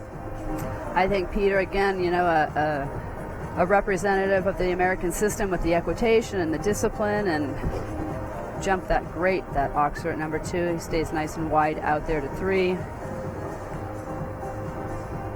See how he stayed out and he rode back up for that double, and that worked out beautifully. That was a great ride. That right there was a lesson in track work and horse training. That was beautiful. Yeah, have to. The Oxer there at the Longines combination is big. You got to be coming a little forward, just like he came nicely forward there to the triple. Then he set his horse up great for the verticals at B and C. And there we see a huge rub on the hind rail of number 7 again. This time Lady Luck was with Peter. Great at the vertical there. That horse really thinking about that little rub it had. Nicely there at the Liverpool. Little rideability, a little fussiness, and that's where Peter's experience, and he just put his leg on and had that horse get focused and jump that vertical. Coming down the last line now. Just wants to be careful just over the last. Beautiful. Time allowed is good. That was a great round. I mean, that looks like a great horse to ride, and he rode it beautifully. I think, you know, he looks like he might be a little on the younger side, 10. I think Peter had to carry that horse a little bit. You know, he really had to tell him a couple of places, but in such a smooth style. Here you can see on the way to the last line, Peter just on a beautiful gallop and set that horse up lovely, and then landing in perfect balance and riding right back up just to give his horse a little extra for that Oxer, and very, very nicely done. He was really patient down to that last fence, which is tricky to do when you know you only have 1 jump left. He did a great job and let the horse jump great. Here's a young rider, Killian McGrath, riding Carletto. This is a 10-year-old bay gelding by Caratino out of a Capital 2 mare. And this horse brought in by Georgie Mascry, who brings in a lot of wonderful horses. And Killian is a young rider that is getting a few rides on some of these lovely horses, and you could see there that Caratino really tried at 2 and then just got a little too deep to 3. Very good there through the double. Yeah, we just jumped that Oxer, beautiful. Actually, jumped all the jumps we've jumped so far have been really nice bascule. The horse looks rideable and happy. See what we got through the triple. A and B good so far. C great. Being that this is a new mount, this is a really good start. Yeah, Carletto, he just looks like he's calm, cool character out there. He's, you know, he's staying nice and rideable. There he was beautiful there to the vertical. She took that out. Very nice there to the Liverpool. A little bit deep, and again, just worked as a partnership there and jumped that nice. Gallop right up there. Good, and a very good finish for Carletto and Killian. Just 4 faults. Yeah, I'm thinking right now Miss Georgie Mascry is feeling very good about her purchase and happy with her young rider. That was a great round. Very, very good for experience. And I think that that's a very nice horse for the future.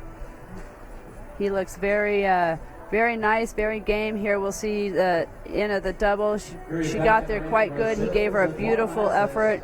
Jumps out easily out over the Longines combination there. Beautiful, nice, smooth ride up to number 5, that big red Oxer. It's a lovely horse. It's a great horse. Good ride. Walking into the ring here, we have Eduardo Menendez, and this time he's aboard Catalina. And you can see the bridle there. It's a little bit different than a few of the other horses we've seen go. It kind of has a longer shank hackamore with a little bit of a snaffle Berdoon there.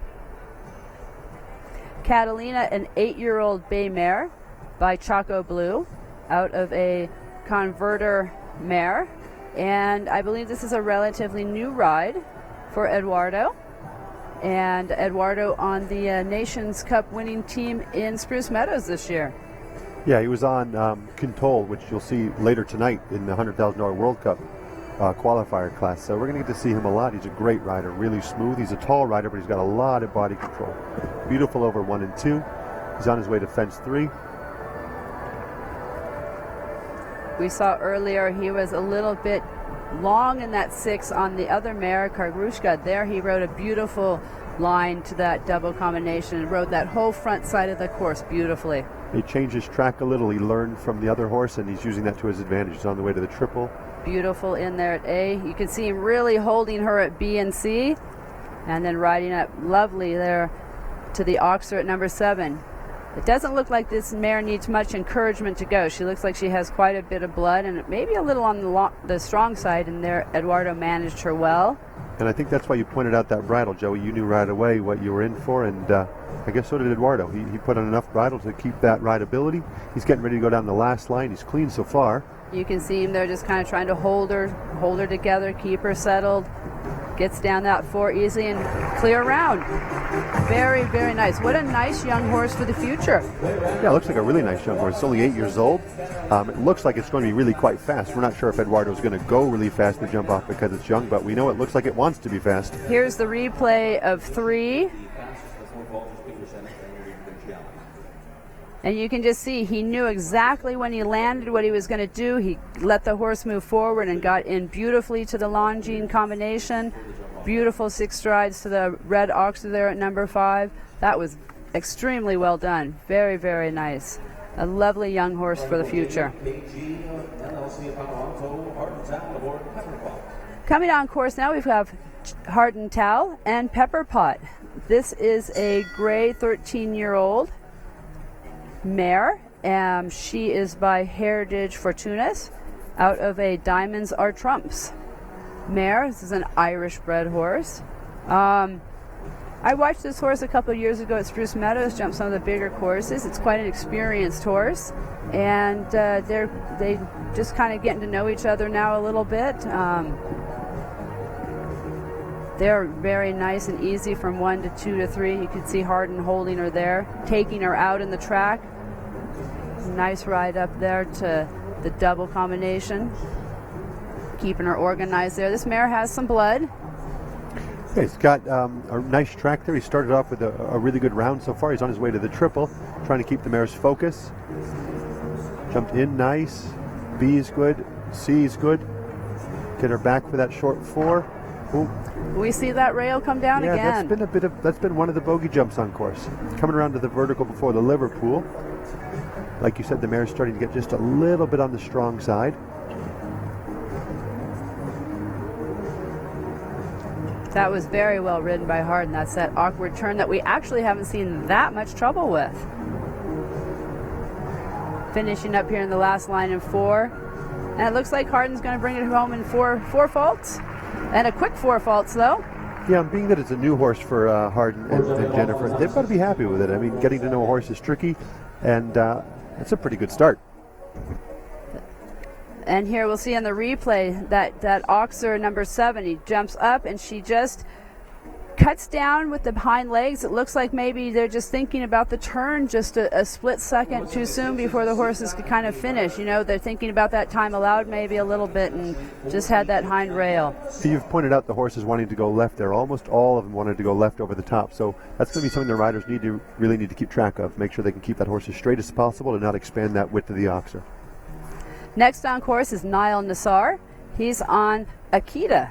And this is a young new ride for Niall. She's an 8-year-old bay mare by Accolord out of a Calando 1 mare, Holsteiner bred. And she's very typey, very pretty. It looks like she has nice blood. And Niall, he's a lovely rider. Another young rider, but he has a lot of experience. He's won the $1 million class already. He has a lot of miles for a young rider. Really nice over that number 3.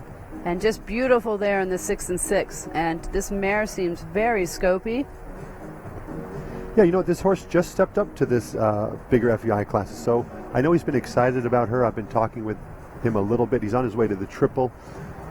A little deep there. He's making it work. Gotta love being athletic. The mare really gave him a big effort there. He got in a little bit deep, and she just was like, okay, I got this. I'm going to cover that oxer. Hey, you pointed out that blood earlier, and sometimes that really comes in handy. There he's nicely over the vertical on the way to the Liverpool jump. That beautiful, just nice and smooth. That was a beautiful Great ride ride. to number 10. Here he's keeping her managed a little bit. She's getting a little anxious, and he just tried to settle her there a little bit. Very good at that vertical. Super. There we go. Easily under the time allowed and clean. That was really well ridden. I think he's going to be happy with that. Another one for the jump off.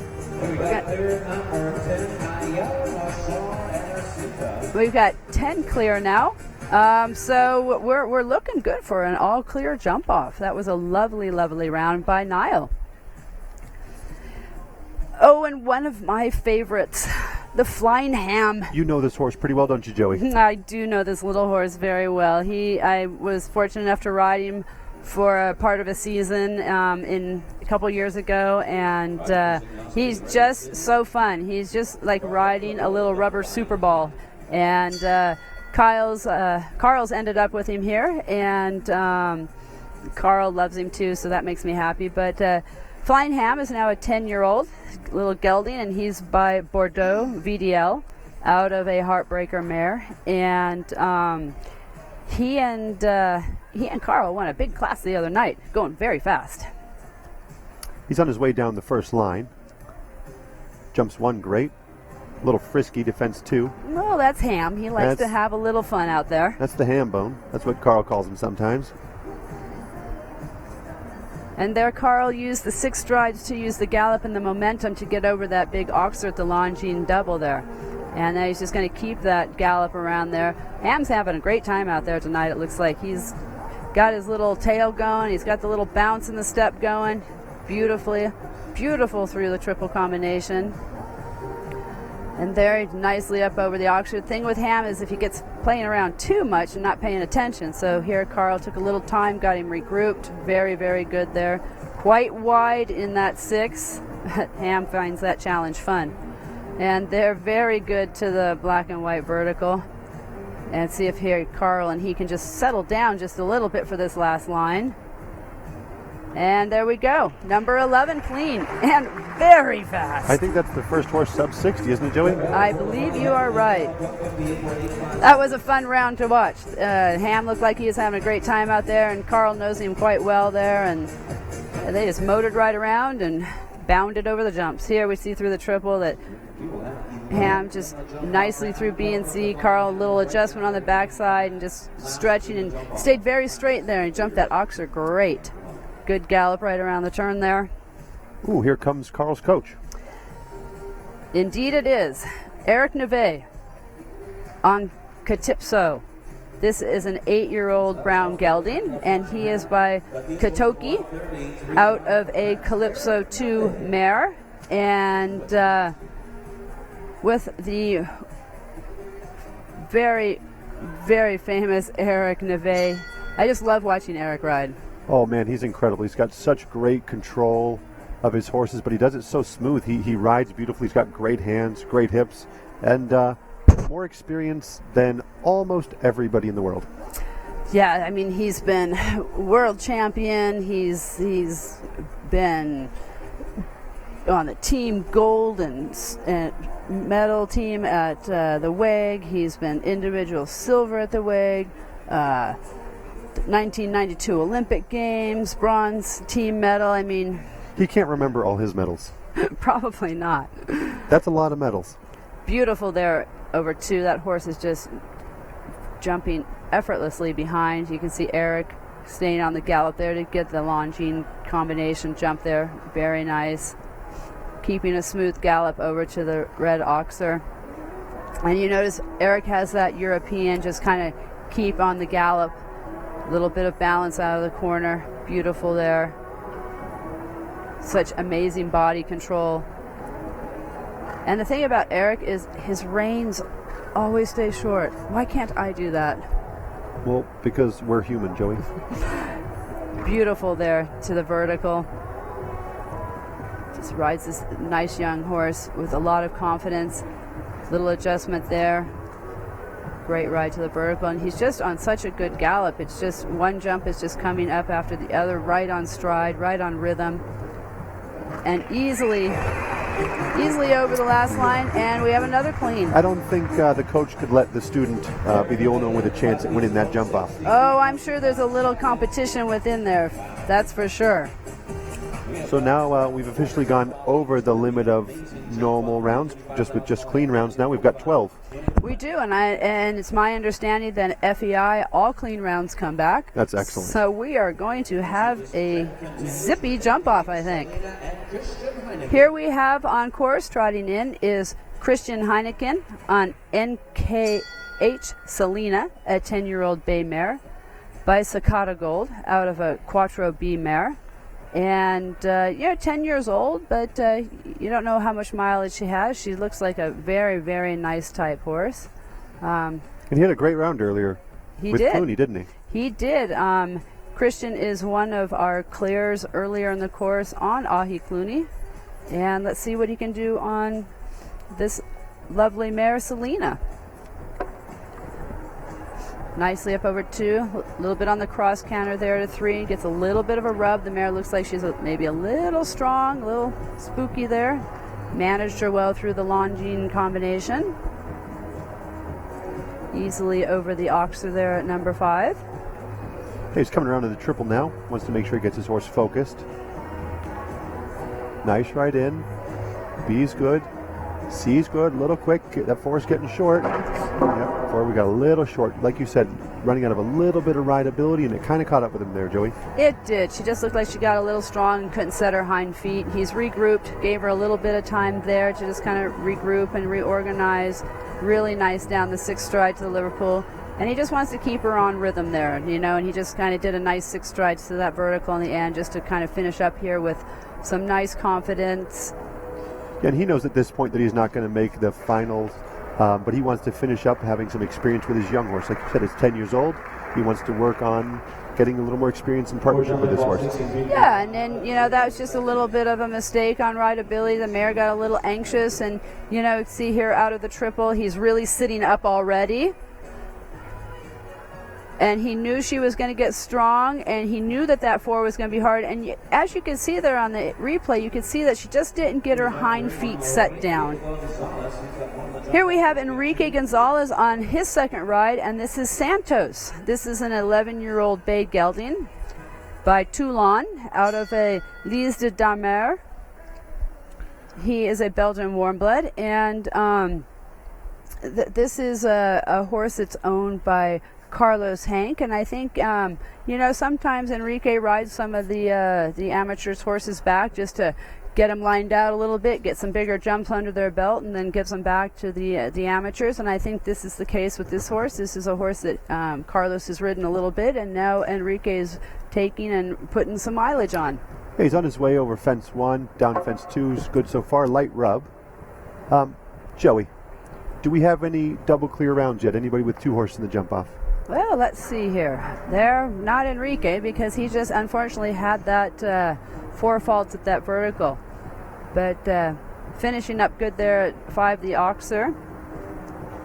I think, as you said, he's retaking over this ride. He's probably putting a little bit of confidence back in the horse, a little bit of rideability. So he's probably not too concerned with the result. He's probably a little more concerned with just making the horse feel good about itself and getting ready for the owner. And you can see he just got a little bit looky and a little green down that diagonal line here. Enrique just made a nice wide approach to that vertical. It's going to set him up there for the Liverpool. Just keep him on a smooth rhythm there in 6 strides to number 10. You can see him kind of managing him there, trying to keep him organized. Nice at the vertical. And a good finish, good solid round, and just, horse maybe's not had a lot of experience indoors, and Enrique just, wanted to give him a good round, give him some experience, and finished up very nicely. The horse got better as he went. Here you can see in the triple, he just kind of got a little long there, with his nose. The horse just got there a little bit long, just a little rub there at C. And he gave a great effort there at the oxer number 7. So he learned. Here we have Sarah Happy on Ludwig's Joker B. This is a 10-year-old bay gelding out of by Ludwig von Beham, out of a Ferrat mare, and I believe that Sayer's been just nicely bringing this horse along. She's had the ride on him for a while now. It's a nice horse. It's, you know, a little bit looky in the ring, and she just stays very, very patient with him. She's done a few of the bigger Grand Prix with him, just, you know, slowly bringing him along. And we watched him go earlier, Joey. 2 days ago you commented on this horse, and so did I, and it jumped beautiful. It was clean in the first round in the Markel finals. You know, she's looking for the same result here. Nicely over fence 1, on her way down to fence 2. Ooh, jumps that with a lot of room to spare. And she did out there. She's going to go out, get nice and wide, and then ride back up. Very, very good ride there. He jumped that Longines combination very nice. Stay nice and smooth on the 6 strides to 5. That big red oxer. Now we're thinking about the time to the triple, but then we're thinking, okay, we've got a big long line ahead of us that we need. Oh, got a little bit strong towards the triple, got a little deep, and maybe got just a light rub that came out. And there too at number 7, that oxer, he just pulled her past the distance a little bit to have that rail with the front toes. There is nice at the vertical. Sometimes that happens. She just did a jump off in the Markel finals, and sometimes the horses get a little bit eager after that jump off. They do, and she did a great job managing him there to vertical at number 10 and just trying to keep him settled here up to the last line. He got quite strong with her there, and she did a really good job there, and a nice finish. So she'll use these rounds for some great information gathering. She'll go back and watch her videos, and some great mileage for this nice young horse. Here we can see in the replay, beautiful over that Liverpool, and she lands in such a great position and just holds him a little bit and really does a good job of managing him here there to that vertical at number 10. That is a tough line. She did it beautifully. Trotting on course now is Zonke Thyman on Coularoo. This is a young horse. This is an 8-year-old bay gelding by Cassini 2 out of a lifestyle mare. And I know Zonke has had this little horse now for a little bit, bringing him along. I know he loves it. He always talks really highly of it.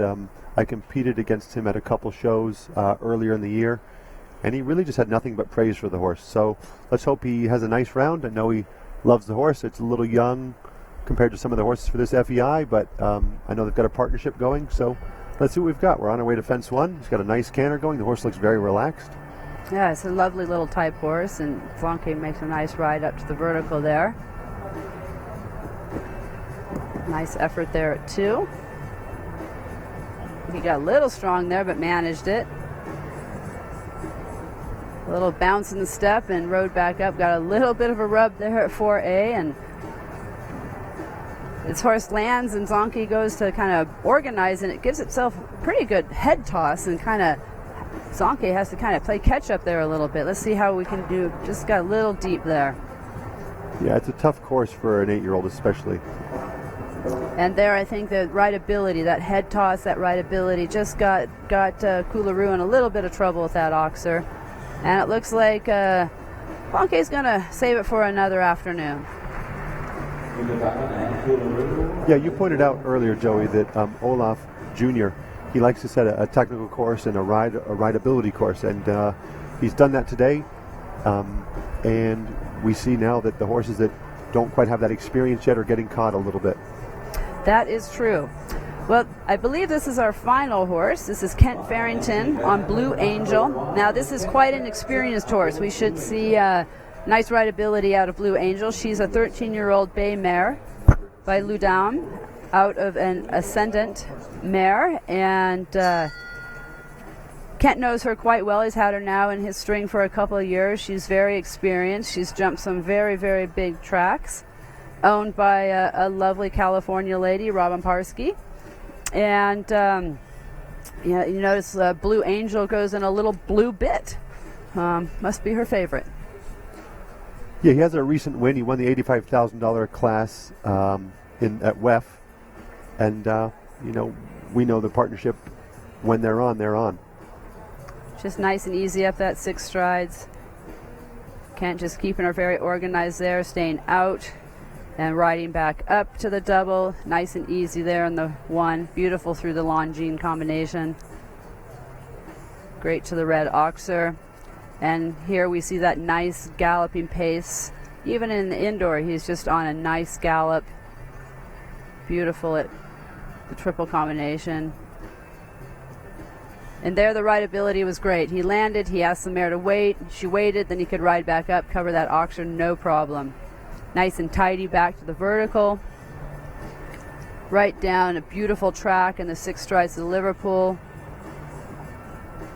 And even though the mare is being a little fussy there, you know, his leg is there, his hands are quiet, he just rides her through that and gets that vertical jump clean. Hind rub there, unlucky, 4 faults there at the vertical number 11, finishing up easy to 12. So 4 faults for Kent on his second round. Yeah, but he is in the jump off on the other. We will be seeing Kent in the jump off on his other ride. Belfleur. Yeah, he's coming back for the jump off. You know, he's a competitor. He wants to win, but he's still got to be happy. That mare jumped beautiful. He rode it so easy. Obviously, being the second-ranked rider in the world, he made it look pretty simple. But you know, he'll want to go. He wanted to go double clean, but I bet you that gives him a little fire to try to win this jump off. Here we see who's going to be in our jump off lane. Sorry there, you know. So here we go in our jump off. It's Carl Cook in the Flying Ham, Christian Henneken on Ajay Clooney, Jamie Barge on Lubeau, Peter Pechenik on St. Quentin, Niall Nassar on Akita, Kent Farrington on Belfleur, Eduardo Menendez on Catalina, Eric Neve on Catipso. Those are 8 of our clears. And they do come back with the time, slow time to fast time, with all the clears. And we have a mix there. Here we have Paracellan coming back in the 9th spot. Actually, she should be coming back earlier than that, but she's clean on Street Hassle. Cara Anthony clean on Amaya de la Demi-Lune. Enrique Gonzalez clear on Chenka. And the final clear is Peter Lutz on Retiro. And then from 13th on, we had a host of 4 falters. Peter Pechenik, Killian McGrath, Christian Henneken, Jennifer Gates, Casey Ament, Kristen Harden, Olivia Brown, Paracellan again, Rumo Hirota with a smile on his face. And here we have from 25th on down, we have some 5 and 8 falters. A couple people caught by that clock, 11 falters. And then on down through the 36th spot, we have some horses that just didn't have their best day. And a few horses that just wasn't their day that got to go back to bed early. We're setting now for the jump off, a shortened course, and now it's when it gets really fun because they're going to go very fast. Our jump off is going to start at the original jump number 3, which is the black vertical down at the far end of the ring. Then the horses are going to gallop forward to 4B, just the vertical out of the Longines combination. And I think we'll see a number of different strides there, Lane. Yeah, we saw a number of different strides in the first round. I think we might see a number of different strides in the second. I think you could see people try and get very fast and do 7 again there. That's going to be quite long. I think you're probably going to see mostly 8s and 9s from 3 to 4B. They're going to continue to gallop on to 5, the big red oxer.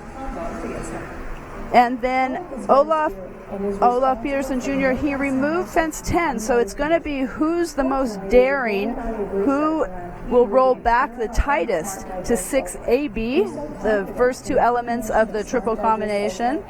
Then they're going to gallop straight ahead to number 7. And we walked that lane in 7 strides, or maybe a 6 if someone really wants to get moving. We'll see who's going to be super gutsy, but we might see mostly 7s there. Then they're going to whip right around and jump the vertical number 8. That's the white and green vertical with the tan pillars. And then they're going to keep a gallop straight on down to what was jump number 1, but it becomes jump number 14 because it's the other direction.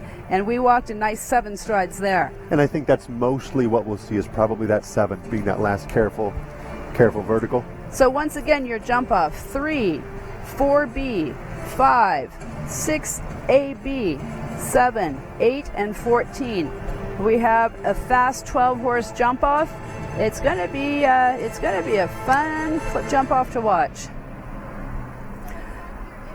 Now we're going to take a quick break while they finish building the jump off and finessing the footing, and we will be back to watch the jump off in the $35,000 FEI Las Vegas winning round presented by Interactive Mortgage.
All right, now here is the start list for the jump off of the $35,000 FEI Las Vegas winning round. The horses return in the order of their time, so slowest time to fastest time. So it is seeded a little bit. Peter Lutz will start it off. Retiro. Enrique Gonzalez on Chenka will be second. Cara Anthony on Ima de la Demi-Lune will be third. Paris Sellen on Street Hassel will go fourth. Eric Neve will go fifth on Catipso. Eduardo Menendez on Catalina will be sixth. Seventh to go will be Kent Farrington and Masita is eighth. It's eight. Now Peter Pachenik on St. Quentin will be ninth. Jamie Barge will be 10th on Lebu. And Kristen Henneken 12th on Ahi Clooney. Carl Cook and the Flying Ham are in the driver's seat. Who's your pick, Lane? Who's your pick? Right now, I've got a toss-up between Kent Farrington and Eric Neve. I think I'm going to go for Eric. His horse jumped great, and he was forward, and I know it's a young horse, but he's a great rider, and I think I'll go for Eric. Well, I am going to go for my old friend, the Flying Ham. I think that he and Carl, they've won one already this week, and sometimes when, a horse rider get on a roll, they can get a couple wins. So I'm a little bit partial to the little Ham, so I'm going to pick Carl. And I see Carl sitting there at the back gate. He better be getting his game face on. He needs to be focusing here a little bit. He was looking quite relaxed, which is sometimes quite a good thing. That's all right, too. So our jump-off course set, again, our jump-off, starting at jump number 3, the black vertical, a bending turn to the Longines vertical, 4B, galloping straight ahead to the red Oxer 5. Who's going to be the most daring rolling back to 6AB, the first two elements of the triple combination? Are we going to see a 6 to jump number 7 in the jump-off, or is it going to stay 7 strides? We're going to see very quick turns and a quick gallop as the horses and riders round back to fence number 8. And we walked a nice 7 strides to number 14, but you never know. You could see a 6 there. All right, we're getting ready. Looks like the course is set. Olaf Peterson Jr. doing a beautiful job building. I think he got the perfect number of horses clean.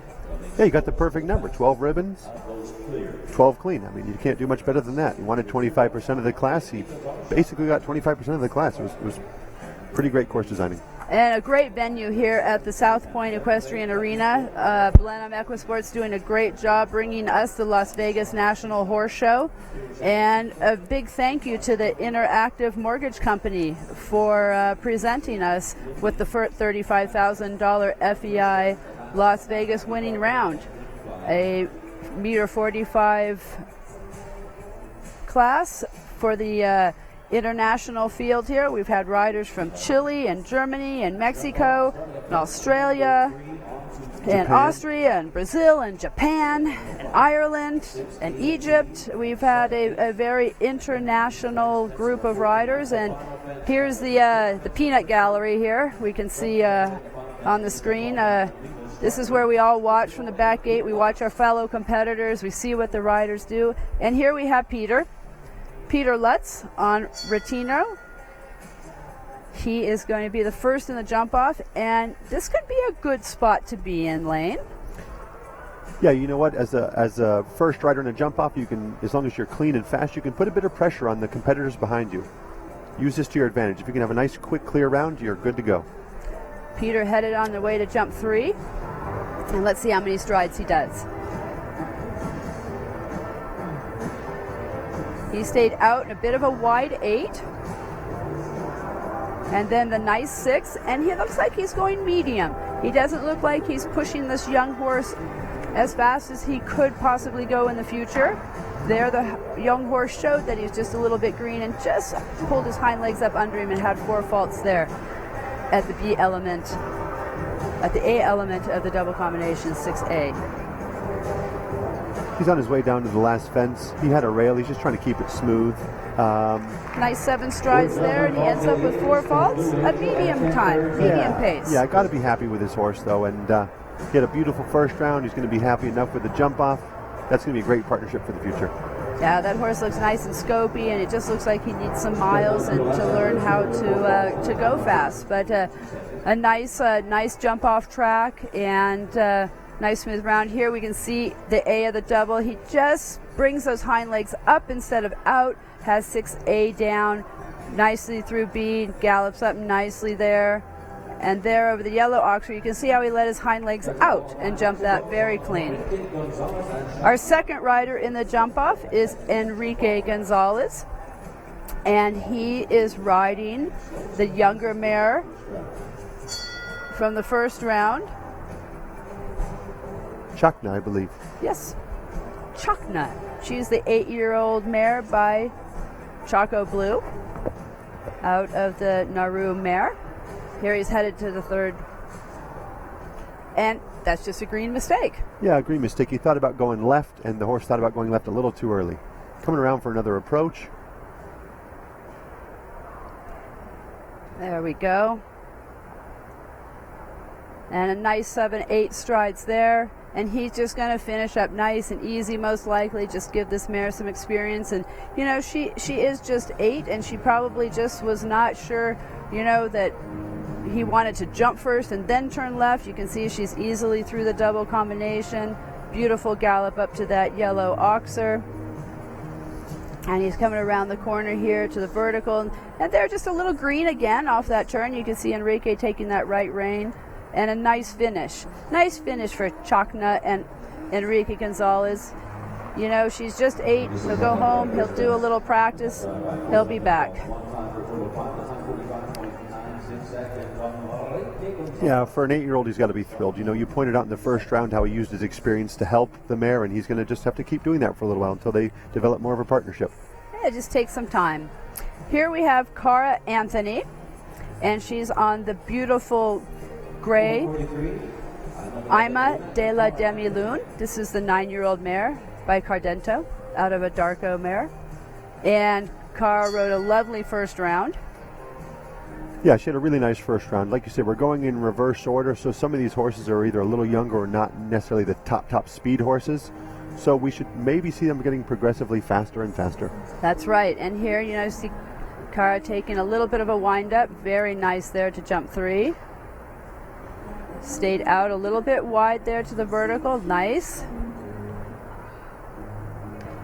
Did a nice 6 here. She made a little bit of a tighter turn. She's just kind of going on a medium pace. Nice and yeah, good so double, far. I mean, just really trusting the horse's scope and careful. She wants to there. have a She nice, galloped right up to number 7. nice clean round. She picked up the pace just a little through the corner there to the vertical. And there, a little elbow flap for the 7, and I think that actually kind of made her mare kind of look back at her and ended up having that last rail down. That was too bad. She looks pleased with her mare, you know, nice big pat, knows that sometimes you go for it, you have a rail. I think we are going to see some 7s from the 3 to 4. She got an 8. It's going to get quicker and quicker, you guys. I think this is going to be a fun class as it gets faster and faster. You can see there when the mare was just getting a little long, Cara kind of used her arms a little bit. It just maybe distracted the mare. She got a little flat and had that hind rub, but a lovely, lovely horse. Great horse to have for the future. It's gonna. I think you're really quite right, Lane. I think the deck is stacked a little bit, and the further down the order we go here, the faster and faster the horses are going to get. And our next rider is going to be. Gate. Pardon? They're coming up to the gate. Yep, they're walking up. It's going to be Paris Sellen on Street Hassle, I believe. She can go fast on this horse. There's Eric. Eric's ready to go. Sometimes, you know, back there in the back, you know, you might have a shoe that gets loose, so you might need to reset your tack or something like that. Back there is where the warm-up is. We walk, trot, and can our horses, get them loose, jump our jumps, get our practice in. You see all the different coaches there and the different riders. Hardin Tao there at the left on his phone. Jennifer Gates there hanging out watching, smart girl watching all these top riders. Peter Lutz there, he's gone already, so he's watching. Michael Endicott there over on the right, the red hat. You know, a lot of top riders there. You know, everyone likes to watch these classes and watch the nice horses, watch the riders, and it's going to get fast now, so it could be quite exciting. And here comes Paris into the ring on this beautiful little bay gelding, Street Hassle. I think she could go quite quick. Yeah, she jumped a beautiful first round. Horse gave all the jumps a lot of air. It looked relaxed and smooth and forward. And Paris can be a quick rider. So she's been getting a lot of experience over in Europe, and this is just looks, you know, it's a little quick star, and I really like the little quick stars. They're game, fun little horses. Let's see here. She's getting herself kind of lined out, getting a good look around the ring here.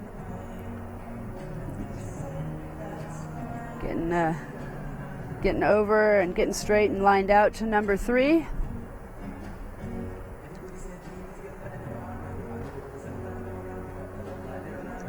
Nice 8-9 strides there.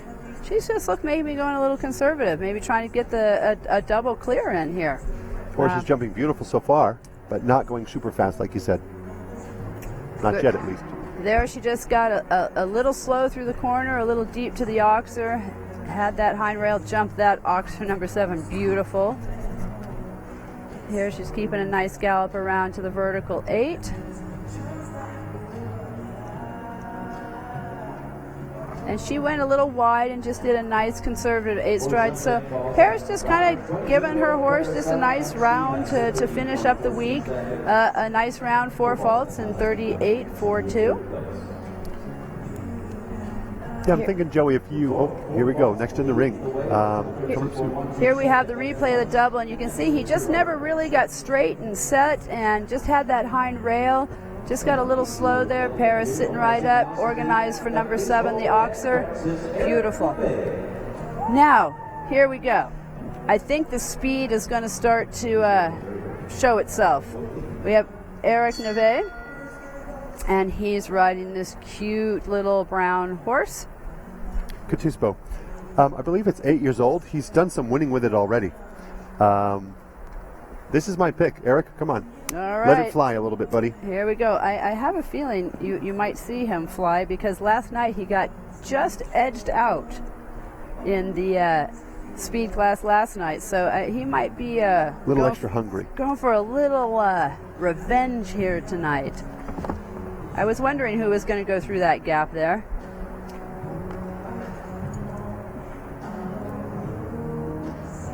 Does the 8 strides. 5. Beautiful 5. And you can see here he's just going to keep motoring around. Beautiful riding the combo. And there's the 5. Wow. That was easy. Wow. Beautiful. You didn't know he left out a stride. And easily here. And easy in the 7. There's our first double clear. That was a great ride. That was a beautiful lead out. Beautiful and smooth and in Eric Neve fashion. Great ride. Great little horse. Here we see the vertical, and he's right on it. Beautiful in the 5. We saw that done in 6 the first round. There, Eric leaves the stride out, lands right back on the turn to the double. Trotting right in the ring now, we have Eduardo Menendez, and he's on Catalina. This is the 8-year-old Choco Blue gelding. Newer ride for Eduardo. Yeah, the mare jumped great in the first round. You talked about it getting a little bit strong, but we said, you know what, if he can manage it, that might end up being quite fast too. Sometimes the strong horses want to be quick. He might just have to let go a little bit to be speedy on her. You know, we saw a few places in the first round where he kind of held her and kept her organized, and he's the one that has the longer shank hackamore with the little snaffle bardoon. He might just kind of let loose and let her roll. We'll see here shortly.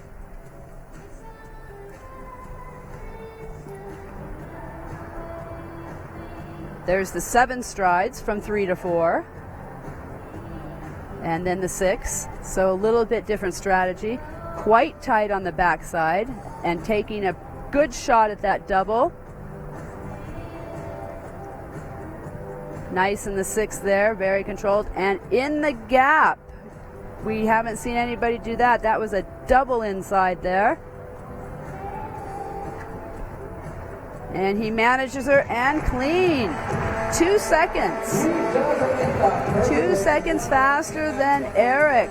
I think it was that double inside lane. Yeah, that gap was a great turn. I was wondering if someone would take that risk, but that might become part of the plan now. Here we can see landing off of the double, galloping up in 6 strides to number 7, and right there, he looks and he turns and he just pushes that mare right through that gap, and that's where he made those 2 seconds. Right there, beautiful off the turn to that vertical number 8, bringing it home. Do you think we'll see more of that coming up?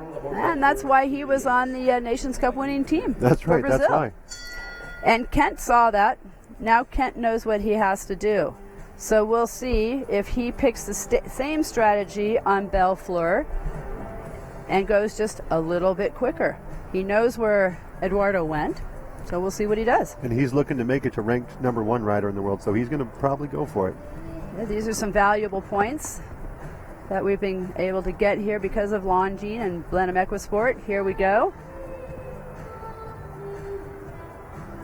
He did a bending 8 and the bending 6, and on it on the backside. You can see him motoring there through the turn. Not quite getting what he wants there, I don't think. I think the mare hung up in the bridle, but he's not giving up. He's going to regroup. Got her through the double. He's going to regroup. I think the mare just got fussing in the bridle there a little bit through the corner. Kent was looking for a forward one, wasn't seeing it, and he's just going to take a nice courtesy jump with Bellefleur, and he knows he's not going to get in the top ribbon, so he's just going to finish there, let her have a confident jump, and save it for another jump off. It's a risk you sometimes take. trying to be really quick in the jump off, and he took it, and it didn't pay off today. Well, and I said that earlier. We'll see how much risk everyone takes to that double combination, and he was going for it, and that's how you win a lot of classes, is by going for it. And he's done that. He's won a lot. He has won a lot. The top 5 qualifiers for this jump And we off see Niall nicely walking into the ring on this nice young 8-year-old Akita. Yeah. He will see what kind of strategy Niall takes. He's also another quick rider. He tends to be fast. I haven't seen him go as fast on this horse as he does Lower Dan, but I'll tell you what, Niall likes winning, and this mare jumped a beautiful first round. She did jump a beautiful first round. She's a lovely, lovely horse. You can see he's getting a good gallop headed to the first jump already. He does the 7 strides there. Thought about 5 for a step or two and then had to kind of chop in the 6, but she gets it done. He's taking a little bit more time there. Jumps that beautiful. Easy in the 6 to that oxer, and he's doing the double inside turn. I just don't know if it's fast as Eduardo was. He's going to give it a shot, though. He's right on it. He's right on it. And he does it. And he's clean.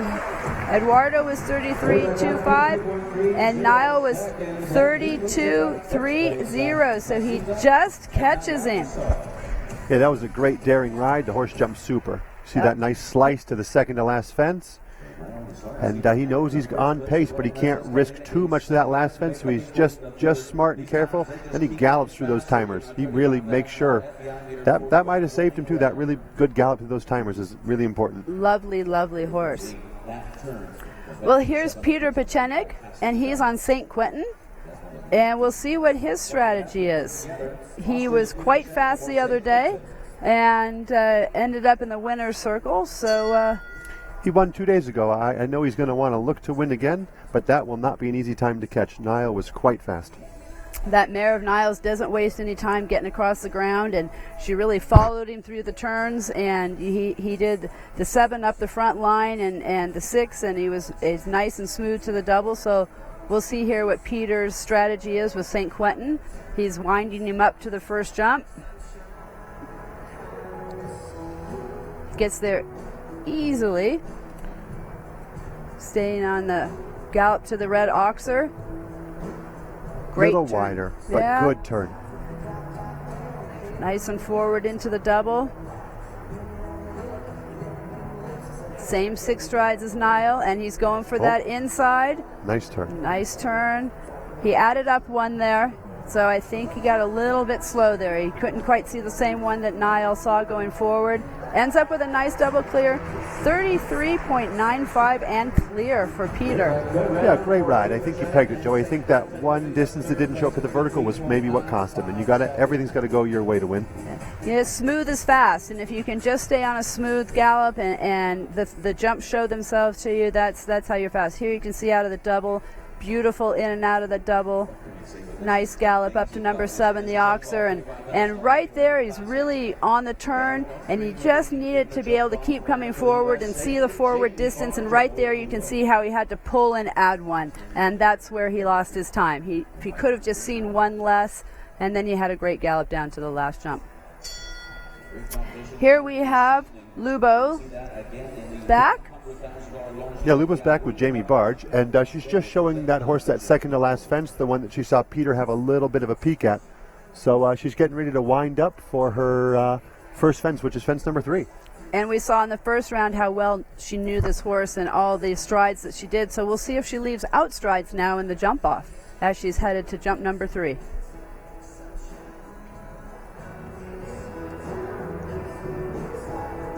She does a nice 8 there. She does a nice 6, and this horse is like a little ball, and I mean, that was a tight turn there afterwards. She's taking a little bit of caution there.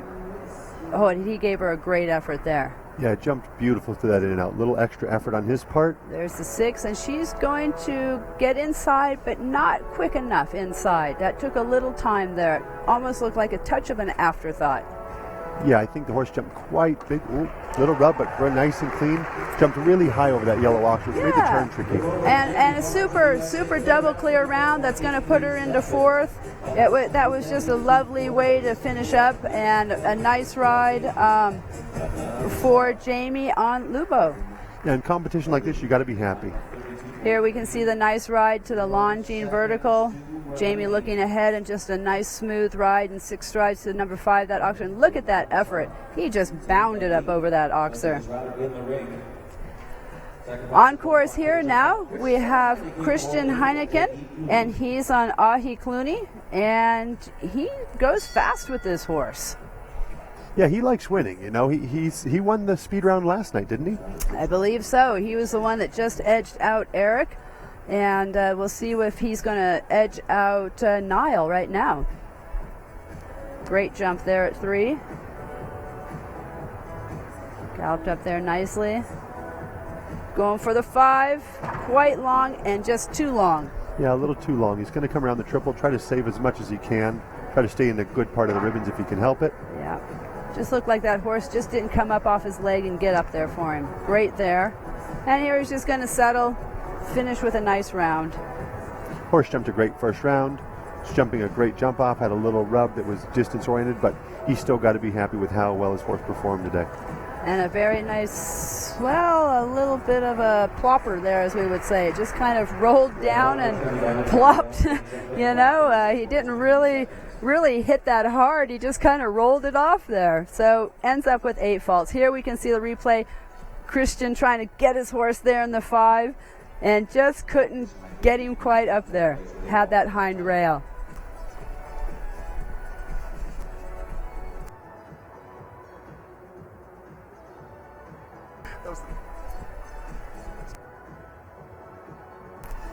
All right, so we just have a couple left here in our jump off. You still got the ham bone coming, don't you, Got Joey? the ham bone coming. He's There he standing is. back there in the wings. Come on, little ham bone. Right now he has to beat Niall Nassar in 32.30 seconds. That was swift. He's gonna have to pull out all the stops and just let her go. Eduardo Menendez, he wasn't slow either, 33.25 seconds. And here he comes, the flying ham. Carl and the ham, they know Swift. They do have to be it, but they know it. They know it. They've done it. They've won once already this week, and I got sentimental value here for the ham, so I'm going to be rooting Carl on. This is a really fun, great little horse, and Carl's he's got that super focused look on his face. Ham, he just likes to have a lot of fun. Ham was really excited in the first round, jumped brilliant. Carl loves this horse. He loves going fast. And this is the spot you want to be in. You want to be in this part of the order when you're trying to win a jump off. You want to know what you've got to beat, and he'll go for it, I bet you. He'll go for it, but he's got to stay calm, and he's got to stay cool. You know, right now you got to have a little ice water running through your veins. You gotta just get the gallop and just let it happen, and you start trying to force it, you know. So let's see what happens here.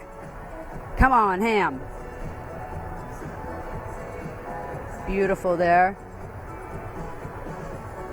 And he thought about 5 for a second and changed his mind and just didn't get the 6 done well enough. And, well, Carl and Ham, not going to be your night tonight. Carl's just going to circle around. And that's what I mean, Lane. You got to stay calm, cool, and collected. And I think they both got a little excited. And just like you said earlier about the whole course in general, is it's been a course on options for your horse. And that's maybe not quite as big of a horse as some of the other horses that did the 5. Right. And, you know, he's just going to kind of finish up. And and Ham, he's just being a little bit of a handful out there. But anyway, we love him anyway. Good week for the Ham. He won a class already this week, and that was unfortunate. So, yeah, so it looks like Niall's still holding on to the lead here. You can see here in the replay, Carl thinks about it and then pulls on the hackamore that Ham goes in and just doesn't get done Looks like Ham maybe stepped on himself there a little bit and tripped a little bit and then got regrouped. So anyway, an effort. He gave it a shot.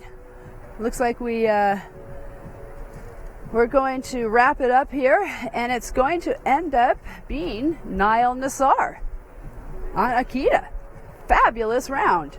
And second goes to Eduardo Menendez on Catalina. Third went to Peter Pachenik with St. Quentin. He should be thrilled. He had a great week. Jamie Barge with Lubo was fourth. Eric Neve with Catipso, fifth. Peter Lutz on Retiro was sixth. Cara Anthony on Ama de la Demi Lune was seventh. Paris Sellin eighth with Street Hassle. Enrique Gonzalez with the Young Kachana was ninth. 10th goes to Christian Heineken and Aj Clooney. 11th goes to Carl Cook on the Flying Ham. And 12th went to Kent Farrington with Belle Fleur. 4 falters rounded out, 13th through the 16th spot with a bunch of them stacked up there, 13th through the 24th spot. And it was a great class, a great course by Olaf Peterson Jr. A lot of 4 falters that could have been clean. Couple of people here at the end, 25th through the 32nd spot, some time faults, couple of 8 falters, but a very fair course. We saw a lot of good jumping, a lot of good miles put on horses, a lot of great experience gained by some of the riders, and a fun jump off. I thought a great number of horses clean and a very fun jump off, Lane. Yeah, Joey, you pegged it great. I think it was a great course. It was a course of options, and Niles was the fastest. Niall and Eduardo, they were both super quick, and they used those options, and Olaf gave them the opportunity to do that. So great job. Congratulations. Very, very, very fun class, and we want to thank Interactive Mortgage and their support in this $35,000 FEI Las Vegas winning round class. A beautiful meter 45 world ranking class, and all of the international riders that participated.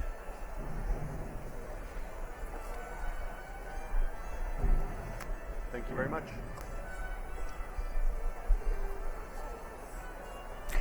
Thank you for joining myself, Joey Gatlin, and Lane Clark for this wonderful class. We will be going to Davin for the final awards, and thank you all for watching.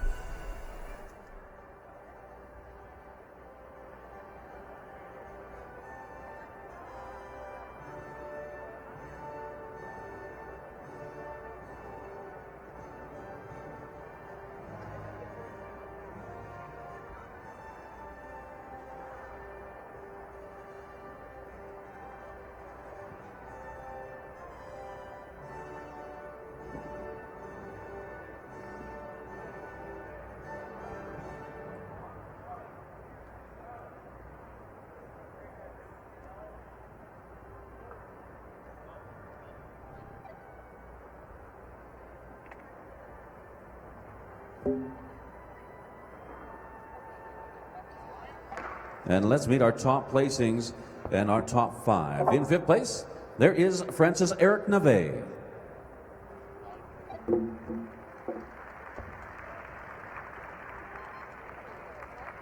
Fourth to Jamie Barge of the USA.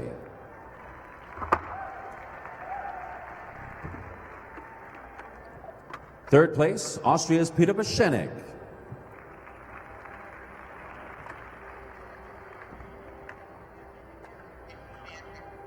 In second, that was Brazil's Eduardo Menezes.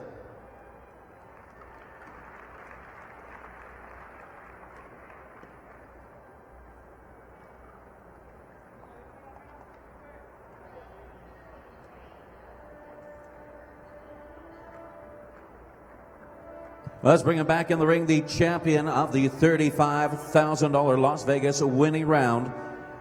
Aboard that wonderful 8-year-old mare, Asita Egypt's Niall Nassar.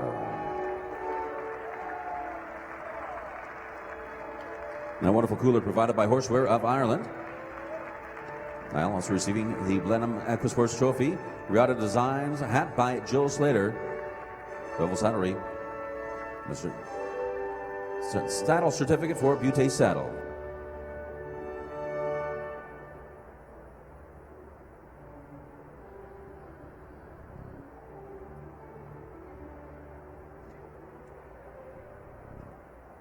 Ladies and gentlemen, in order to honor our champion, we would ask you to please rise for the playing of the Egyptian national anthem.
What a champion right there, NAL Nassar, rider and owner of that wonderful 8-year-old mare, Asita, the Holsteiner.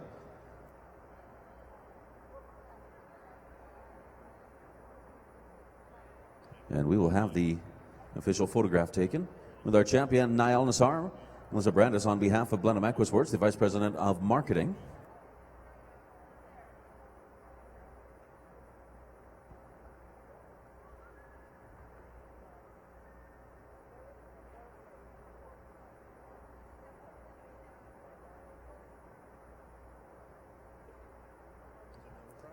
And our official photograph taken by McCool Photography.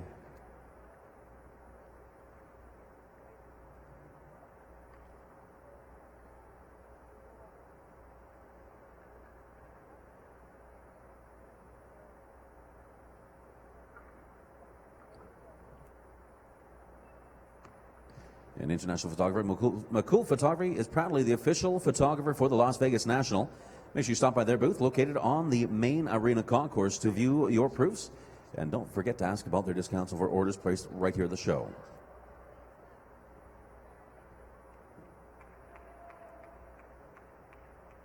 And just one more request. We'll ask NAL Nassar and Asita to lead our field in our victory ride.